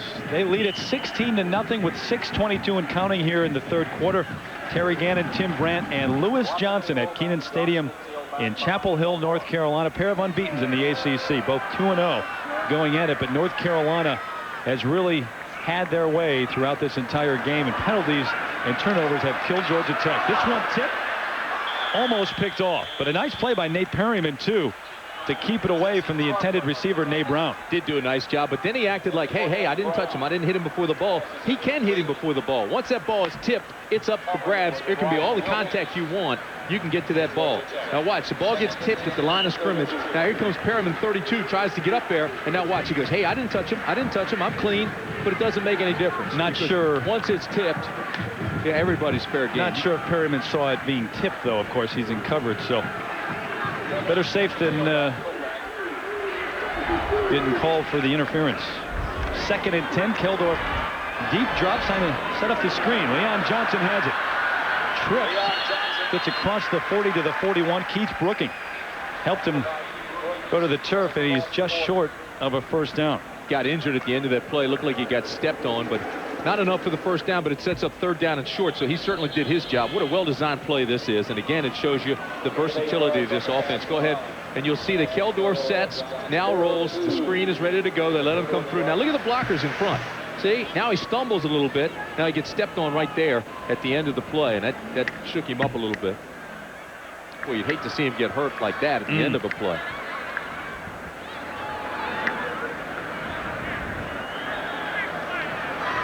The way they're holding it almost looks like he had a cramp. It is not hot in Chapel Hill this afternoon. But you can tell it started to rain a couple of moments ago. 2 weeks ago in the Carrier Dome. Actually, a place that has no air conditioning. A number of players started to cramp. The heat was really something that both teams had to contend with. And now the rain is really coming down. 3rd and 2 at the 40-yard line. Maurice McGregor fighting his way. I don't think he got there. Stopped just outside of the 40-yard line. Keith Brooking just popped him. Going to bring up 4th down and short. I'll tell you what, Rogers and Brooking are about as active as you can find linebackers. We've been watching both sets because Carolina certainly has a group of linebackers as good as any. But watch these guys. Now they know it's 3rd and short. Boom, watch the middle. 50, Brooking, bam, right there. Takes him on, tucks the tail, gets his head right in the chest, the numbers, and doesn't allow him to cross the chains. Rogers knew exactly where those markers were and put him back, and that's what he had to do. Great play, played him inside out, never lost his leverage. Outstanding play by Ron Rogers, the heart and soul of the defense at linebacker. That's why he's all conference. So DePriest down for another punt. Perryman is back at his own 20-yard line. Delay a game, that'll move him back a little bit more.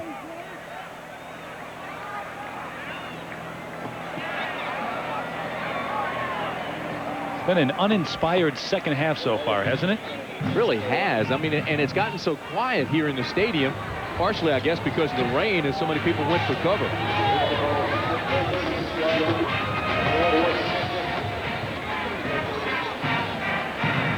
Well, the game started as a little bit overcast, but the sun was out for most of the first half. This one on the ground. Nice play by DePriest to get this off. And they put Middleton back there now in place of Perryman. Forget about it. He lost a couple, knocked back to the 18-yard line. The Heels think they have the football, and they do. North Carolina recovers the fumble from Harvey Middleton, and he can't believe it. He thought he was down before he let that ball go. Deion Dyer made the recovery.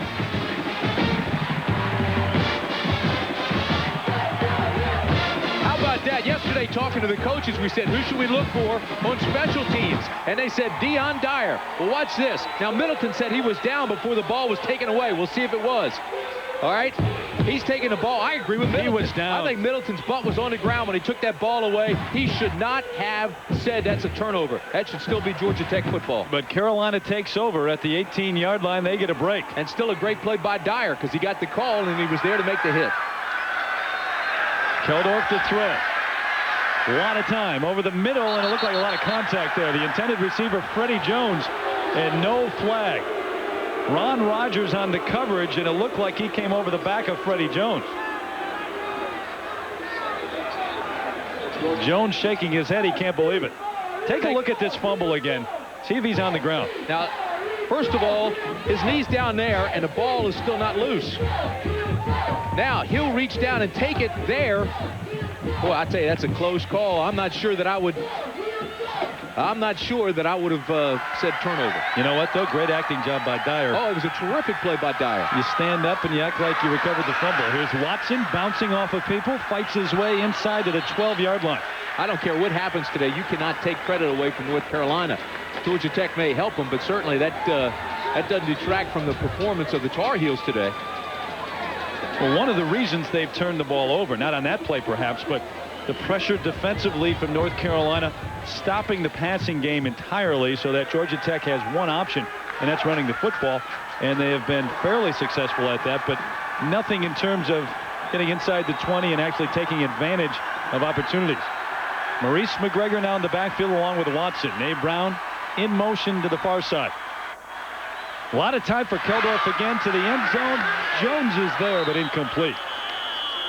Chris Watson as well in the corner of the end zone, but he was trying to hit his big tight end for the second time today in the end zone. There's no question Mack Brown has himself a football team. Mack Brown has these kids winning in every way possible, whether it's dominating with the running game or coming in and playing with the defense or winning because Georgia Tech's giving you some opportunities. Bottom line is Mack Brown has his team winning a lot of different ways. They're the real deal now. They should be ranked as high as they are. It's going to be interesting to watch what happens next week against Florida State. So a 29-yard attempt for Josh McGee. He's 4 for 4 this year. 4 for 4. Had a couple of field goals against Syracuse in the big win a couple of weeks ago. In the rain, this one is through the uprights. So McGee perfect on the year. There is a flag down at the 13-yard line. We'll see who they talk to. And they're talking to Georgia Tech. It's got to be against the Heels.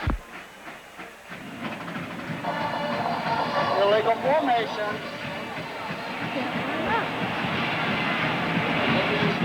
Something you don't see very often, illegal formation on a field goal try. And Mack can't understand it either.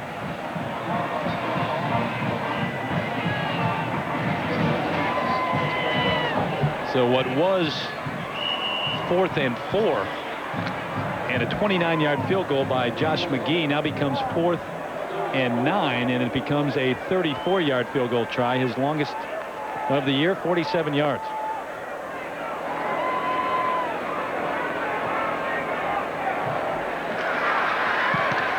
Another flag. This one's blocked at the line of scrimmage. It looked like Brooking may have got his hand up there to block it. Boy, what a big penalty that was, because not only does it take 3 off, but depending on what this flag is, and there is another flag down, Georgia Tech comes up with a block.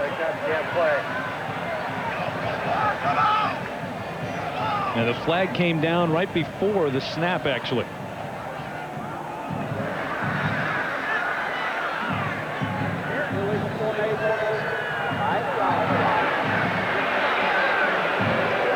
So a big break for Georgia Tech. They created it, but Mack Brown's going to go back to the drawing board and practice this week and figure out how they can line up on field goal attempts. Hey, are you impressed with Brooking? Oh. You know, last year it was Ron Rodgers who was the All-ACC guy. Keith Brooking, they said, probably should have been All-ACC. And in this game, he looks like he's All-World.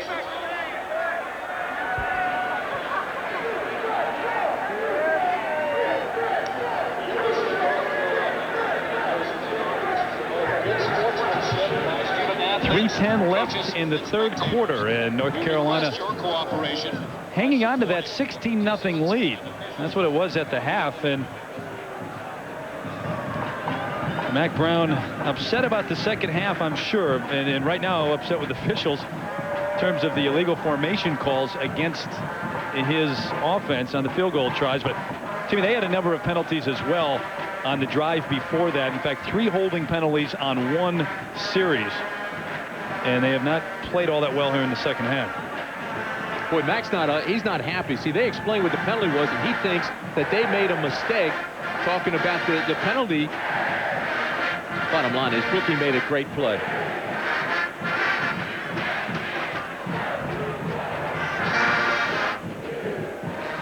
This is what Mack's talking about. He's got his 2 back men, and they're set back off the line. what the officials are saying that these guys have to be closer up here and that they don't have enough guys up there. Well, that's wrong. And Mac's right. If indeed that's what the official's talking about. Right. And that's what Mac's trying to figure out right now, and obviously doesn't agree with whatever the official has in mind, because it happened twice on consecutive field goal tries.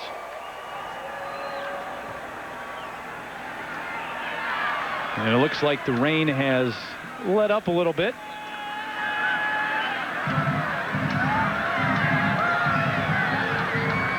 So it's 1st and 10 at the 20-yard line. We'll see if Georgia Tech maybe can use this and turn it into a little momentum. They're in dire need of it. Haven't been able to get anything going offensively at all. C.J. Williams trying the right side of the ball's on the ground. Georgia Tech gets it back, though, at the 25-yard line, and very quickly let's go up to New York and check in again with John Saunders. John, what do you got for us?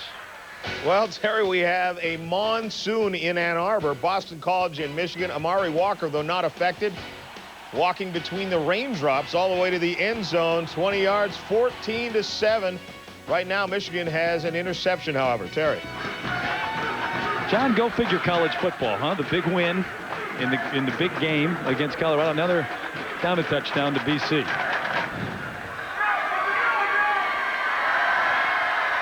Second and 5. Myers in motion. Off the play action, here's Hamilton. Throws for Daniels and incomplete. Almost picked off at the end by Dre Bly. The coverage by Greg Williams. But Bly was there as well, and he almost had his second interception of the day. I'm wondering if the rain is starting to affect the ball now, because that's another pass that should have been caught. Hamilton stepped up, threw it well, and I want you to watch the end of it. Okay, here's the pass. He goes up, and there's good coverage. But again, it hits the hands of Conrad Daniels, and he's got to come down with that. But again, you're right. That's outstanding coverage by Williams. This is a secondary for North Carolina that is awfully good. And well, last year it only had 8 interceptions. They had 3 already coming into this game. Got another one here. And Joe Hamilton 0 for 7 on the afternoon passing. Going for number 8 here. C.J. Williams, he completes this one. Williams has got room and he's got speed. Across midfield to the 49. So the first complete pass of the afternoon for Joe Hamilton, and a 26-yard gain as C.J. Williams takes it across midfield. CJ's ran a little high percentage route here. Watch, gives him a little out like he's stopping and comes back across the middle. He's more of a safety valve than anything else. Looked for a rub off and couldn't get it. But then once he got into the open field, he's looking for blockers. Harvey Middleton never did get a block. Had to chase his man, didn't want to risk a clip. Great play by CJ, though, to get up the midfield. CJ over the left side, not much room at all there. Stacked up at the line of scrimmage. Brian Simmons, the junior out of New Bern, North Carolina. The outstanding linebacker met him. Simmons may be the best athlete on that defense, certainly among the linebackers. You know, Georgia Tech's got to show a sense of urgency here. They've got to start picking up the pace a little bit. Time's starting to run out on them. They've got under a minute and a half to go in this quarter. Then they'll be faced with the fourth quarter. But they've got to really start to pick up the pace, get crisp in and out of the huddle, try to get as many plays in as they possibly can. Second down and a long count this time. Williams not going anywhere. Mike Pringley met him as soon as he took the handoff from Hamilton. Pringley, who had a couple of sacks 2 weeks ago against Syracuse, this time wraps up Williams deep in the backfield. His play seemed to take forever to develop, and then the handoff was deep in the backfield. So I'm not sure, you know, what they saw that they were trying to get, but watch. Coming out of the left hand of your screen, there goes number 91 to make the play. And big old Mike Pringley, who was everything in high school, heavily recruited, fine player, comes up with his 3rd sack of the year. They lost 6 on that, so it brings up Excellent. 3rd. Not a sack, but a big play in the backfield. 3rd and 16. Hamilton's got to throw now. The jump pass, he put it up for grabs, and Bly with the interception. Dre Bly, all he had to do was leap and catch that one. An ill-advised pass from Joe Hamilton, who was under pressure again.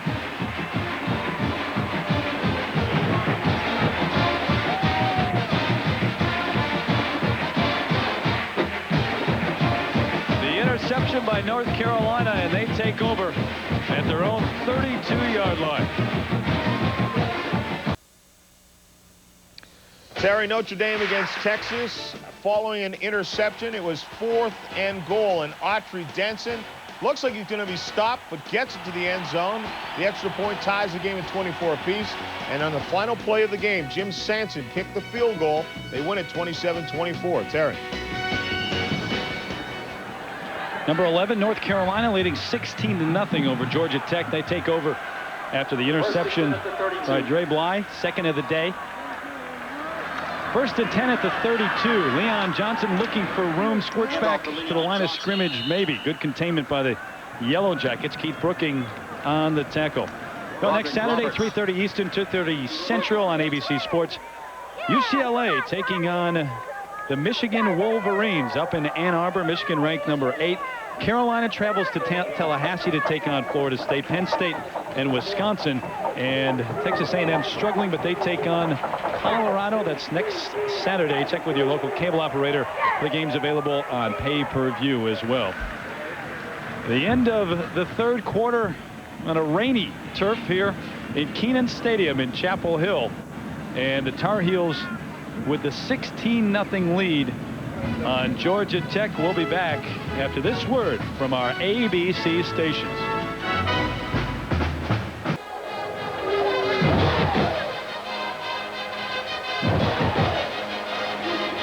The 4th quarter set to begin. North Carolina leading 16-0, and coming up to the line on 2nd and 11 at the 31-yard line. They have been brilliant on defense, the shutout going, and offensively have really gotten what they wanted to go as well. On the roll is Chris Keldorf. Swings it out complete up to his tight end at the 38-yard line. That's Freddie Jones. Terry, it's almost as if the offense now knows what Georgia Tech defense is doing. It was Rogers who came on the blitz on the right side, so he rolled and came around to the defense left and just hit the pass in the flats. Boy, if you look at this, I think the big story is the turnovers. You know, Carolina finished 105th out of 108 in turnover margin last year. Only had 34 for the entire year. Came into this game +3. They've got 4 more now, +7 for the year. Georgia Tech has held on to the football longer than North Carolina, just haven't been able to do anything with it. Keldorf under pressure, he goes down. Somebody missed an assignment. Ralph Hughes came uncovered, nobody saw him, so he came free. That's an easy sack, good positioning of the Georgia Tech defense by Dave Huxtable, and Hughes never was touched. Hughes, a 3-year starter and a junior out of Montgomery, Alabama, so it brings up 4th down at the 32. And as much as North Carolina has now dominated this game, if you look at Derek DePriest, ought to be playing for Dean Smith too. He's 6 feet 8 inches tall. He had 2 blocked against Syracuse, though. They have to be conscious of that. Oh, boy. This one a good one, though. Middleton back inside his 20. Solid return out to the 38-yard line. So 49-yard punt and a 19-yard return by Middleton. Georgia Tech takes over.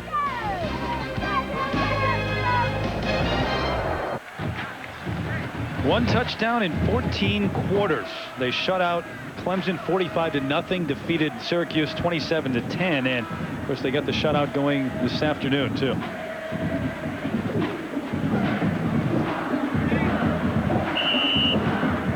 $16-0, and even though we're in the 4th quarter, Tim, you get the sense that Carolina now, as you look at the game, has dominated play because Georgia Tech has never threatened, but now it's only a 16-point game at this point.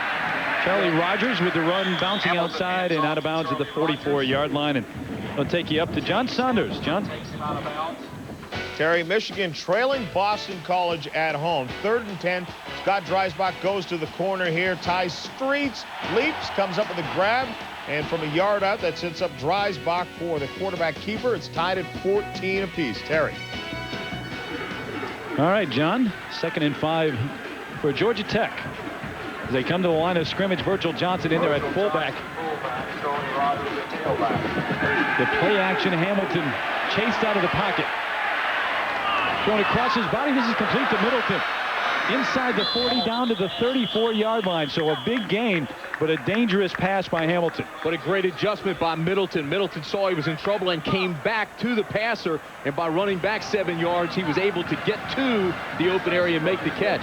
Hamilton was going to try to force it in there, but Middleton adjusted his route, and that's what made that thing go. Gain of 22. Harvey Middleton on the receiving end of that catch, or that pass. Middleton, a high school teammate for a year with Joe Hamilton at Macedonia High School. And they played football together since they were kids, since Joe Hamilton was about 6 years old. Here comes Rogers, away from one tackler, still up, and finally goes down. Well, Mike Pringley got him, but he bounced off a couple of guys before he went down to the ground. Pringley's so big, jumped on his back, he had no shot. Rogers only 5'10", about 180 pounds. But a strong kid. Williams comes back into the ball game, but they leave Charlie Rogers in as well. So you've got the two backs that take out a tight end, Myers. You've got Middleton and Mike Sheridan to the near side. Split Williams to the top of your screen. And Rogers the one back on 2nd and 11. Straight drop. Flags down, so is Hamilton. They've bothered him all afternoon. Pringley was there first. This will be holding against Georgia Tech.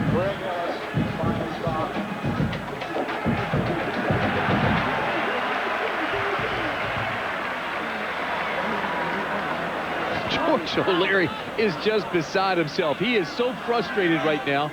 I'm telling you what. And the other guy that's frustrated is Hamilton. I mean, every time he looks up, there's a blue jersey coming at him from some side or another. And as much as he tries to stay loose and stay out of everybody's way, it's just an impossibility. Look at that. George just shaking his head. He said, this is unbelievable. Took over for Bill Lewis. What a job he's done. Took a 1-10 team back to 6-5 last year. I mean, they beat Maryland. They beat Carolina last year. They almost got Arizona and Georgia. Lost to them right at the end of the game, or they would have been in a bowl.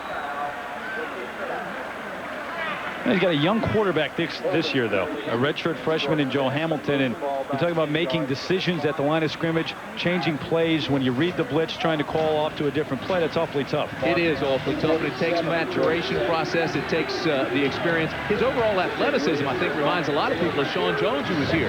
The major, he was tremendously successful in his career, probably the most successful in school history, and they think that that's what Hamilton's going to do.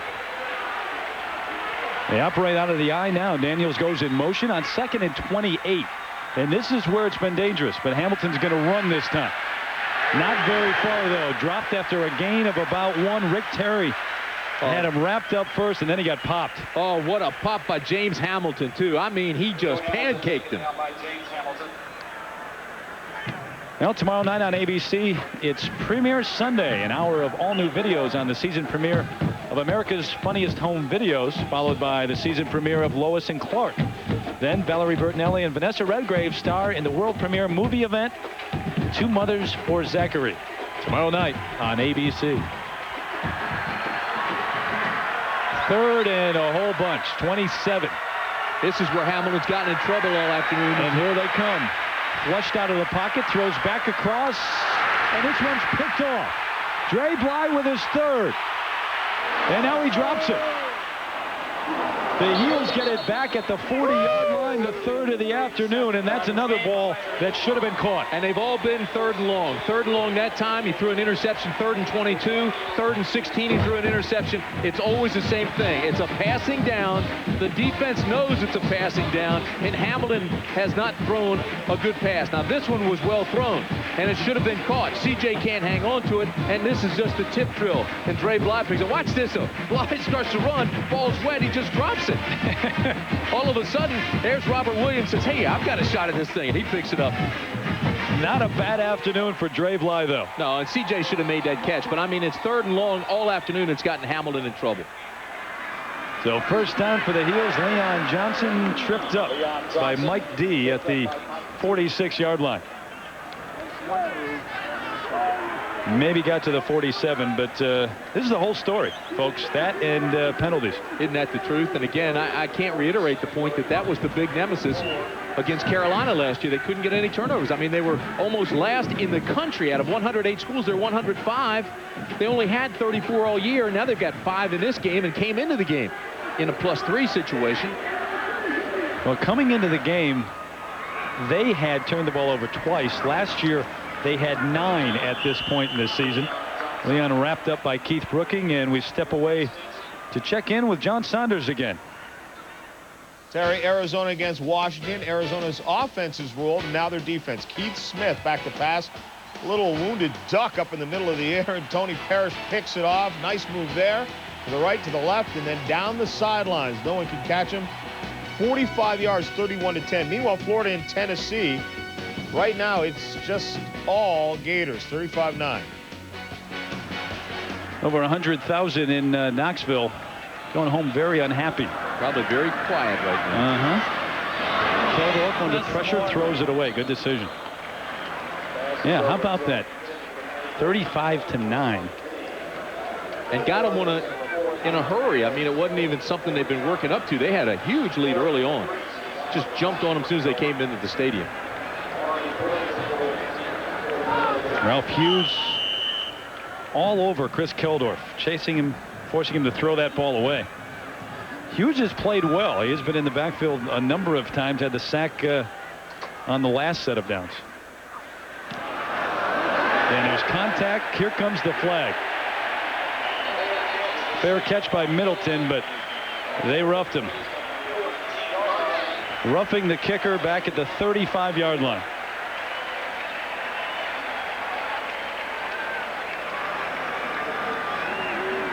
Well, he's a big target. If you don't get the ball, you're going to get the 6'9" DePriest. Not a whole lot of contact there, but it is in the rule book the defensive guy's obligation to avoid the kicker. So that'll be running into and not roughing. Should be 5 instead of 15. 5 yards. Yep. Running kicker on the defense. No automatic first down. Declined first down. Georgia Tech for running into the kicker. 5-yard penalty. So the distinction between roughing and running into, the key for Georgia Tech. And they will take over at their own 14-yard line. 38-yard punt by Derek DePriest. 16-0. The Tar Heels on top.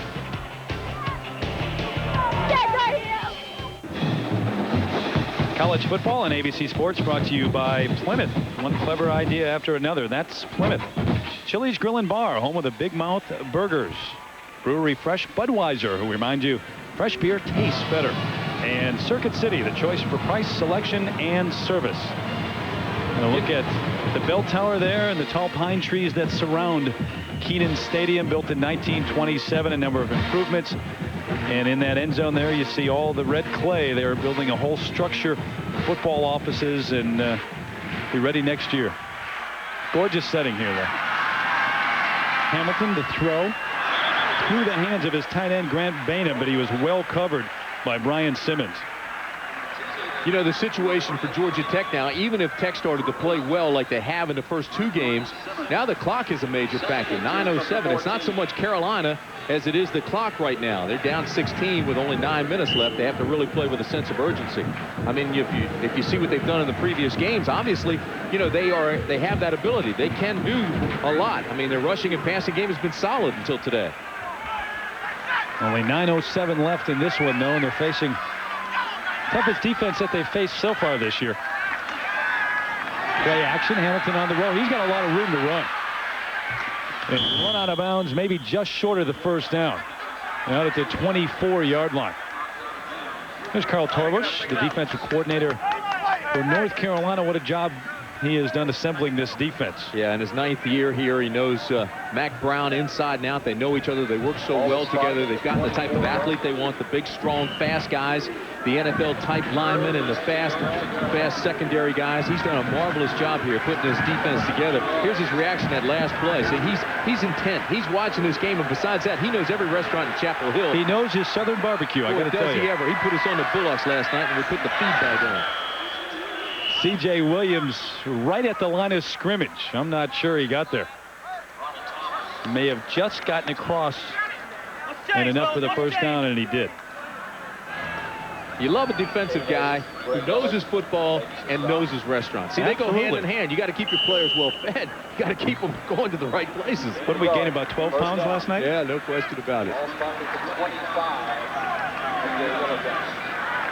Not hard to find good barbecue in this part of the country. In fact, this part of North Carolina.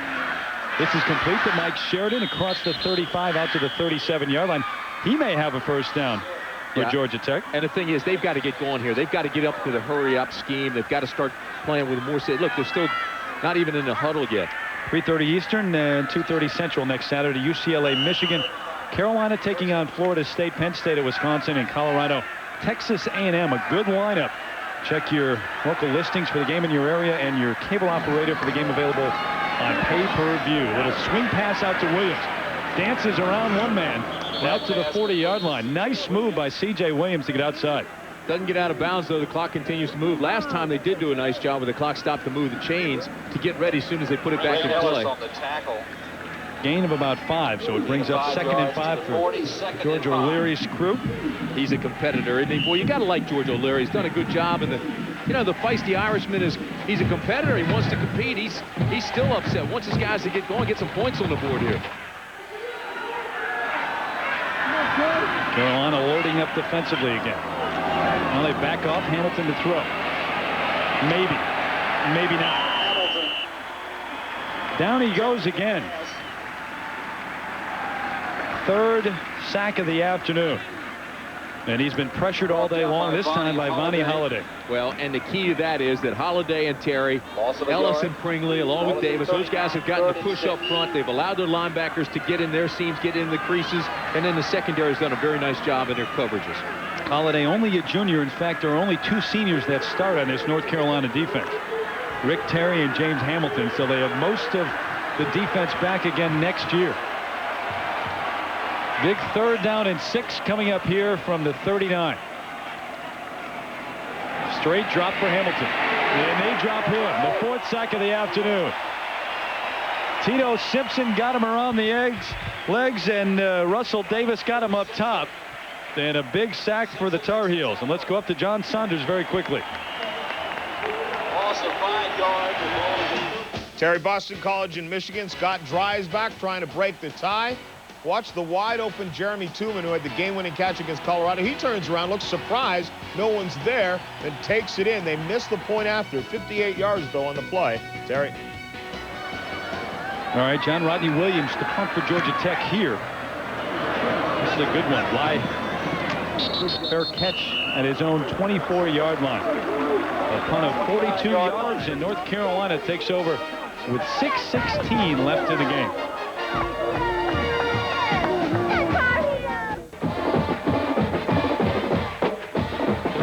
Here in Chapel Hill. 16-0. They lead Georgia Tech this afternoon, trying to move to 3-0. And you look at what they've been able to do and how little Georgia Tech has been able to accomplish. Carolina working all week. They talked about 281 yards. That's what they gave up last year to Tech. They 281. It was posted all over the place. You see what they've done today. They've held Tech and held them way under the 281 they gave up last year. Leanne Johnson, pull up the middle. Still up, has a first down out to the 38-yard line. Deceptive speed and a lot of power in that back. 6'1", 210 pounds out of Morganton, North Carolina. Came into this game needing just 90-some yards to become UNC's all-time scoring leader, 9 points rather, to become UNC's all-time scoring leader. And I tell you, he's such an outstanding player. He's got that excellent quickness, but he doesn't have the great breakaway speed. But you put him in a closet, and you can't get a hold of him, can't touch him. 1st and 10, a gain of about 3 for Johnson that time. Talked to Mac Brown yesterday about his approach to this season and how it differs from years past. There is a very big difference. College football's precious. Don't look past a play. Do not look past a ball game. Have some fun. Enjoy yourself, because it can be taken away from you a lot sooner than you think. Most of these guys will not play in the NFL. So why not enjoy it? So let's don't look down the road. Let's be the best we can be today. And then when this thing's over, let's look back and see what type memories we have. But the only thing that we've asked this football team is let's win every game that we have a chance to win. Mack Brown, I mean, the guy's vibrant, he's energetic, he's innovative. Now in his 9th year, and he's done a terrific job here. And right now he's upset. The penalty against North Carolina, the personal foul, and it brings him back 1st and 25 now in the 23. But in talking to Mack yesterday, he said in years past, like most coaches, just a natural thing, he'd look at the schedule, and coaches go up and down the schedule and pick out games they should win and games that will be tough to win and games that they're big underdogs in. And you try to figure out what games you need to get, the key game. He said, you know, I've seen so many crazy things happen in college football the last few years. I don't even want to do that anymore. I just want to take it Saturday by Saturday and enjoy each and every game. Yeah, and what a great outlook to have. And he seems to be doing that, and he seems to be so much looser than he was in his younger years on game day and prior to game day. Big hole for Leon Johnson, bouncing out to the 32. Mike D made the initial stop, and then the flags come in. Maybe a late hit. Well, you got a great block by Brian Honeycutt, the right guard at the line of scrimmage.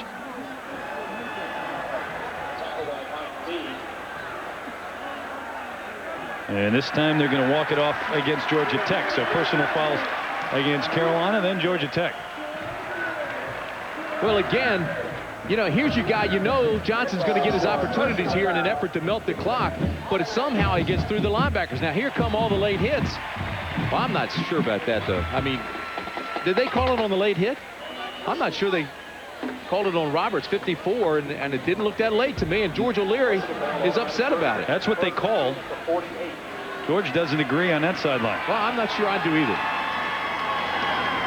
Johnson again gets the call, and they are just wearing down the defense of Georgia Tech now, and Leon running free down to the 37-yard line. You know, we've given Greg Davis, the offensive coordinator, a lot of credit for what's taken place at North Carolina offensively.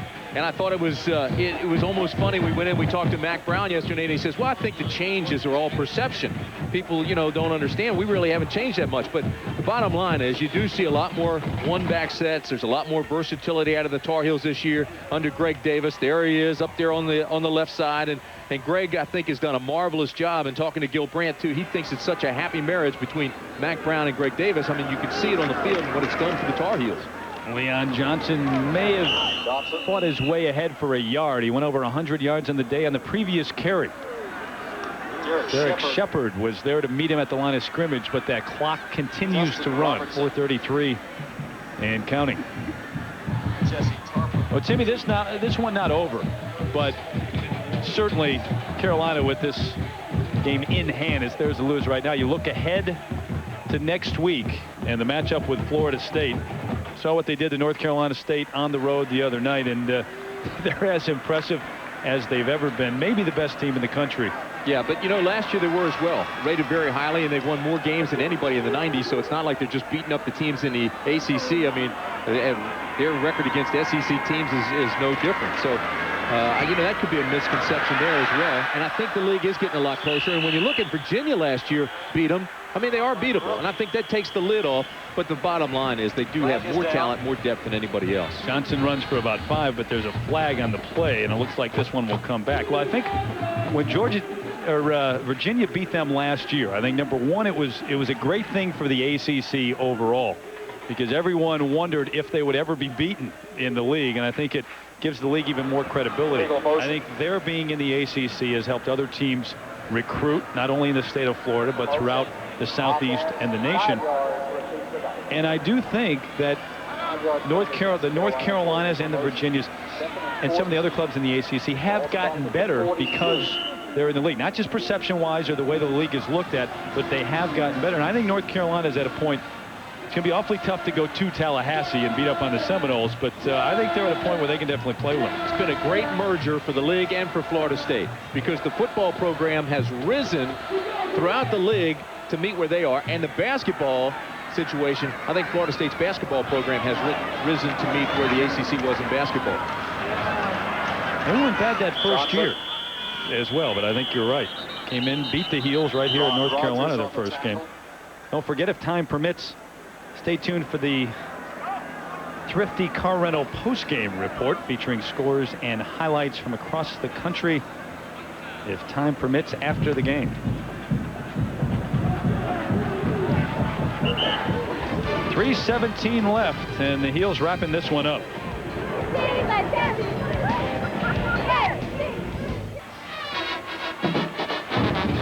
Tar Heels rolling this afternoon, 16-0, and much of that due to their quarterback and what he's done on the year, Timmy, Chris Keldorf. And certainly one of the biggest question marks coming into this year about the quarterback situation. I mean, everybody knows the quarterback Mike Thomas is gone.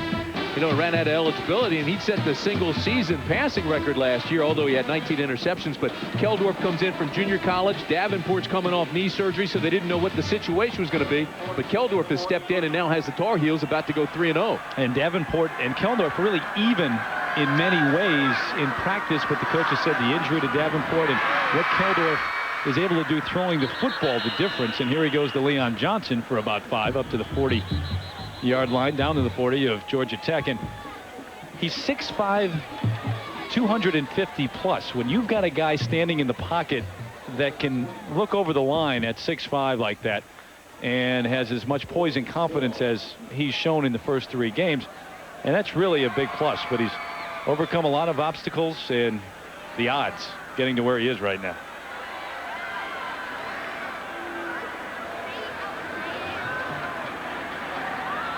And a timeout on the field. 3:06 left to play. Just looks like a guy that's put in a long day, you know, and he's in charge, and he's looking at the situation and talking with the coaches. Say, all right, we got 3:06 left, and he says we're up by 16 points. Interesting. I mean, he's so mature about everything he does. He just looks like he's in control. But a defensive battle. North Carolina able to do a lot on offense as well in the first half, at least. Some of the sights and sounds of this battle in Chapel Hill today.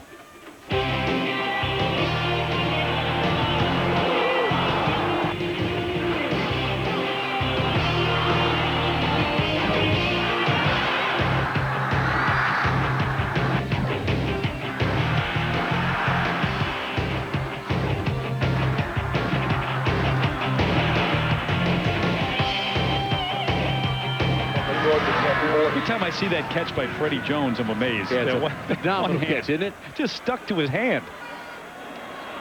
4th and 12 on the 40. So Carolina going to punt. Here they come. And Georgia Tech doesn't get there. No one back deep either. Sails into the end zone. They'll bring it out to the 20. Well, they were taking a shot. 2:59 left. And it looks like North Carolina going to get a little revenge. 27-25. They dropped a heartbreaker a year ago. Watching Derek DePriest come off the field, he's just shaking his head. He had 2 blocked last week and then tried to pooch this one, get a little air under it, put it inside the 10, but he couldn't do it. You know, UNC finished last in the ACC last year in punting, and DePriest has done pretty well. We have a new quarterback as Shaw comes into the ball game. Brandon Shaw, sophomore out of Marietta, Georgia. And another quarterback battle in practice between Shaw and Hamilton. Hamilton got the nod, but this is a good-looking young kid. He's the better passer. Throws incomplete on first down out to C.J. Williams. Underthrew him a little bit. But, you know, you look at what North Carolina did last year, and they finished 7-5. But this year, 5 of the first 6 opponents to teams that defeated them a year ago. And now with this win hanging on here with 2:53 left, they will have defeated 3 teams that they lost to a year ago. Well, you have to believe they're going to be throwing a lot here at Georgia Tech, and it's watching what happened today. And Middleton, the catch up at the 36, and he's popped. Watching what happened here today with the total failure of the passing game for Georgia Tech, you know, you have to think back and say, well, that was one of the weaknesses of this team coming in. I mean, they finished last in the ACC in pass offense last year, 94th in the nation, and then they came in here when they needed it, they couldn't go to it. That was Keith Newman, number 9, who just popped Harvey Middleton over the middle. Shaw, he gets hit as well, but complete out to C.J. Williams at midfield. And he was under pressure, too. Those are 2 fine passes, those last 2. Marcus Dow was right in his face. He's up directing traffic. Got a strong arm. Shaw's father, an assistant coach on the collegiate level at Florida State, Tennessee, Tulane. On the run. Throwing it incomplete. Middleton, the intended receiver, and he was open for a minute. Boy, I'll tell you, that's impressive, though. Shaw showed some mobility, and then on the run, threw it about 45 yards, and I mean, threw it hard. He's got a pretty good arm. Got a heck of an arm. Boy, he won the NC State game last year when Davis got hurt. He came into the ball game. He's definitely, according to the passers, the better, or the coaches rather, the better passer of the two. And he's a good-sized quarterback, 6'3", 219 pounds, and he's young. He's a redshirt sophomore.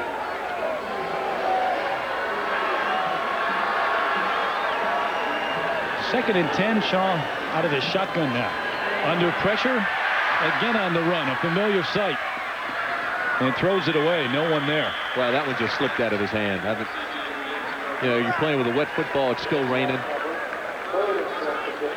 Where he threw the last one 45 on a rope. This time his ball just slipped out of his hand, went maybe 15. Well, North Carolina's going to go to 3-0 as they head down to Florida State, and this is a huge win for this program. This is a team, as you mentioned, that beat them last year and physically beat them.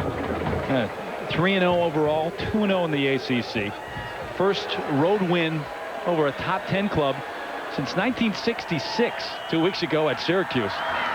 Started the season unranked and now should move into the top 10. Shaw goes down in the backfield. Rick Terry with the sack. He led the Tar Heels in sacks a year ago with 8, was third in the ACC. He's been a part of a defensive line that's been in the backfield the entire afternoon. You know, and you can't say enough about Carolina's defense. There was so much talk in the offseason about how much Carolina would miss Sean Boyd and their leading tackler in the secondary and Fuzzy Lee, and I think that motivated these guys. I mean, in the secondary, you got a freshman, sophomore, 2 juniors in the secondary, and they're pretty daggone talented. This would be the first time that Georgia Tech has been shut out under George O'Leary. Middleton, did he make the catch? Yeah, he held on. Boy, on his knees. At the 44-yard line, it's short of a first down, but that's a heck of a catch. And George, knowing that this one in the books, time to take off the headset with 1:28 left. Yeah, but what a job he's done. Only Northwestern and Toledo posted bigger turnarounds than Georgia Tech last year. And of those 3, only Tech had room for improvement. Northwestern and Toledo had 10 wins, as you know, and Tech was 6-5. And he's going to get the job done at Georgia Tech. Took a 1-10 program and made it a 6-5 program a year ago. And now we'll move to 2-1, but he's got 2 ACC wins already on this young season.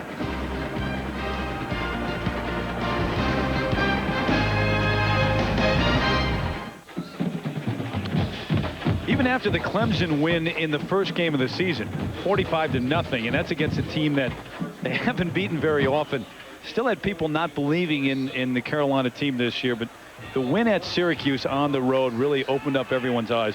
The 11th ranked team in the nation right now. To me, they should move into the top 10. Is this a top 10 team? You got to believe it is. Yeah, I think it is because of the defense, and the offense is also pretty talented. But you know, Mac Brown made a good point yesterday when he was talking about Florida State. He said it's consistency.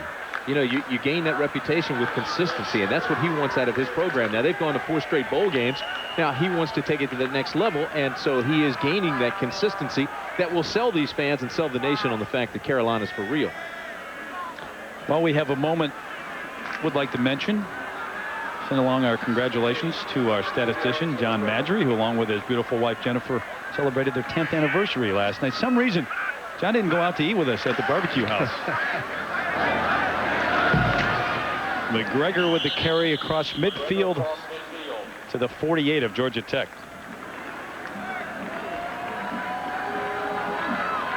Brian Wilkins, rookie.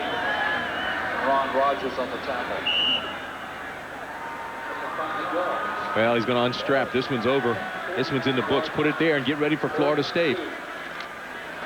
And you know, we watched the Florida State game on Thursday night. Yeah, and to his credit and everybody on the staff, he kept the team focused on this game. Let them watch the Florida State game on television the other night and then just said, hey, click it off and let's get ready for Georgia Tech. And I think they were focused. Not easy to do, but you're right.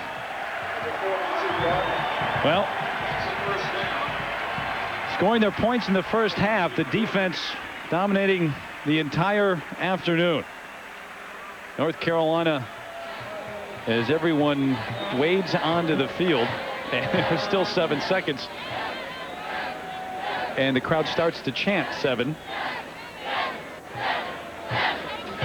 16-0, the victory for the Tar Heels, and now they start the clock, and it runs out on George O'Leary. Mack Brown with a great start to the '96 season. They moved to 3-0, 2-0 in the ACC, defeating Clemson, then Syracuse, and now Georgia Tech. How about 10 quarters this year already of shutout football for that defense? Chevrolet most valuable players. Keith Brooking of Georgia Tech, 9 tackles unassisted on the afternoon. Dre Bly with 3 interceptions. Chevrolet will donate $1,000 to each school's general scholarship fund to reward outstanding students for their academic achievements and to assist those in financial need. A Chevrolet tradition. For Lewis Johnson and Tim Brandt, I'm Terry Gannon. So long. Let's join John Saunders. All right, Terry, thanks a lot. So in your game, North Carolina picks up the victory.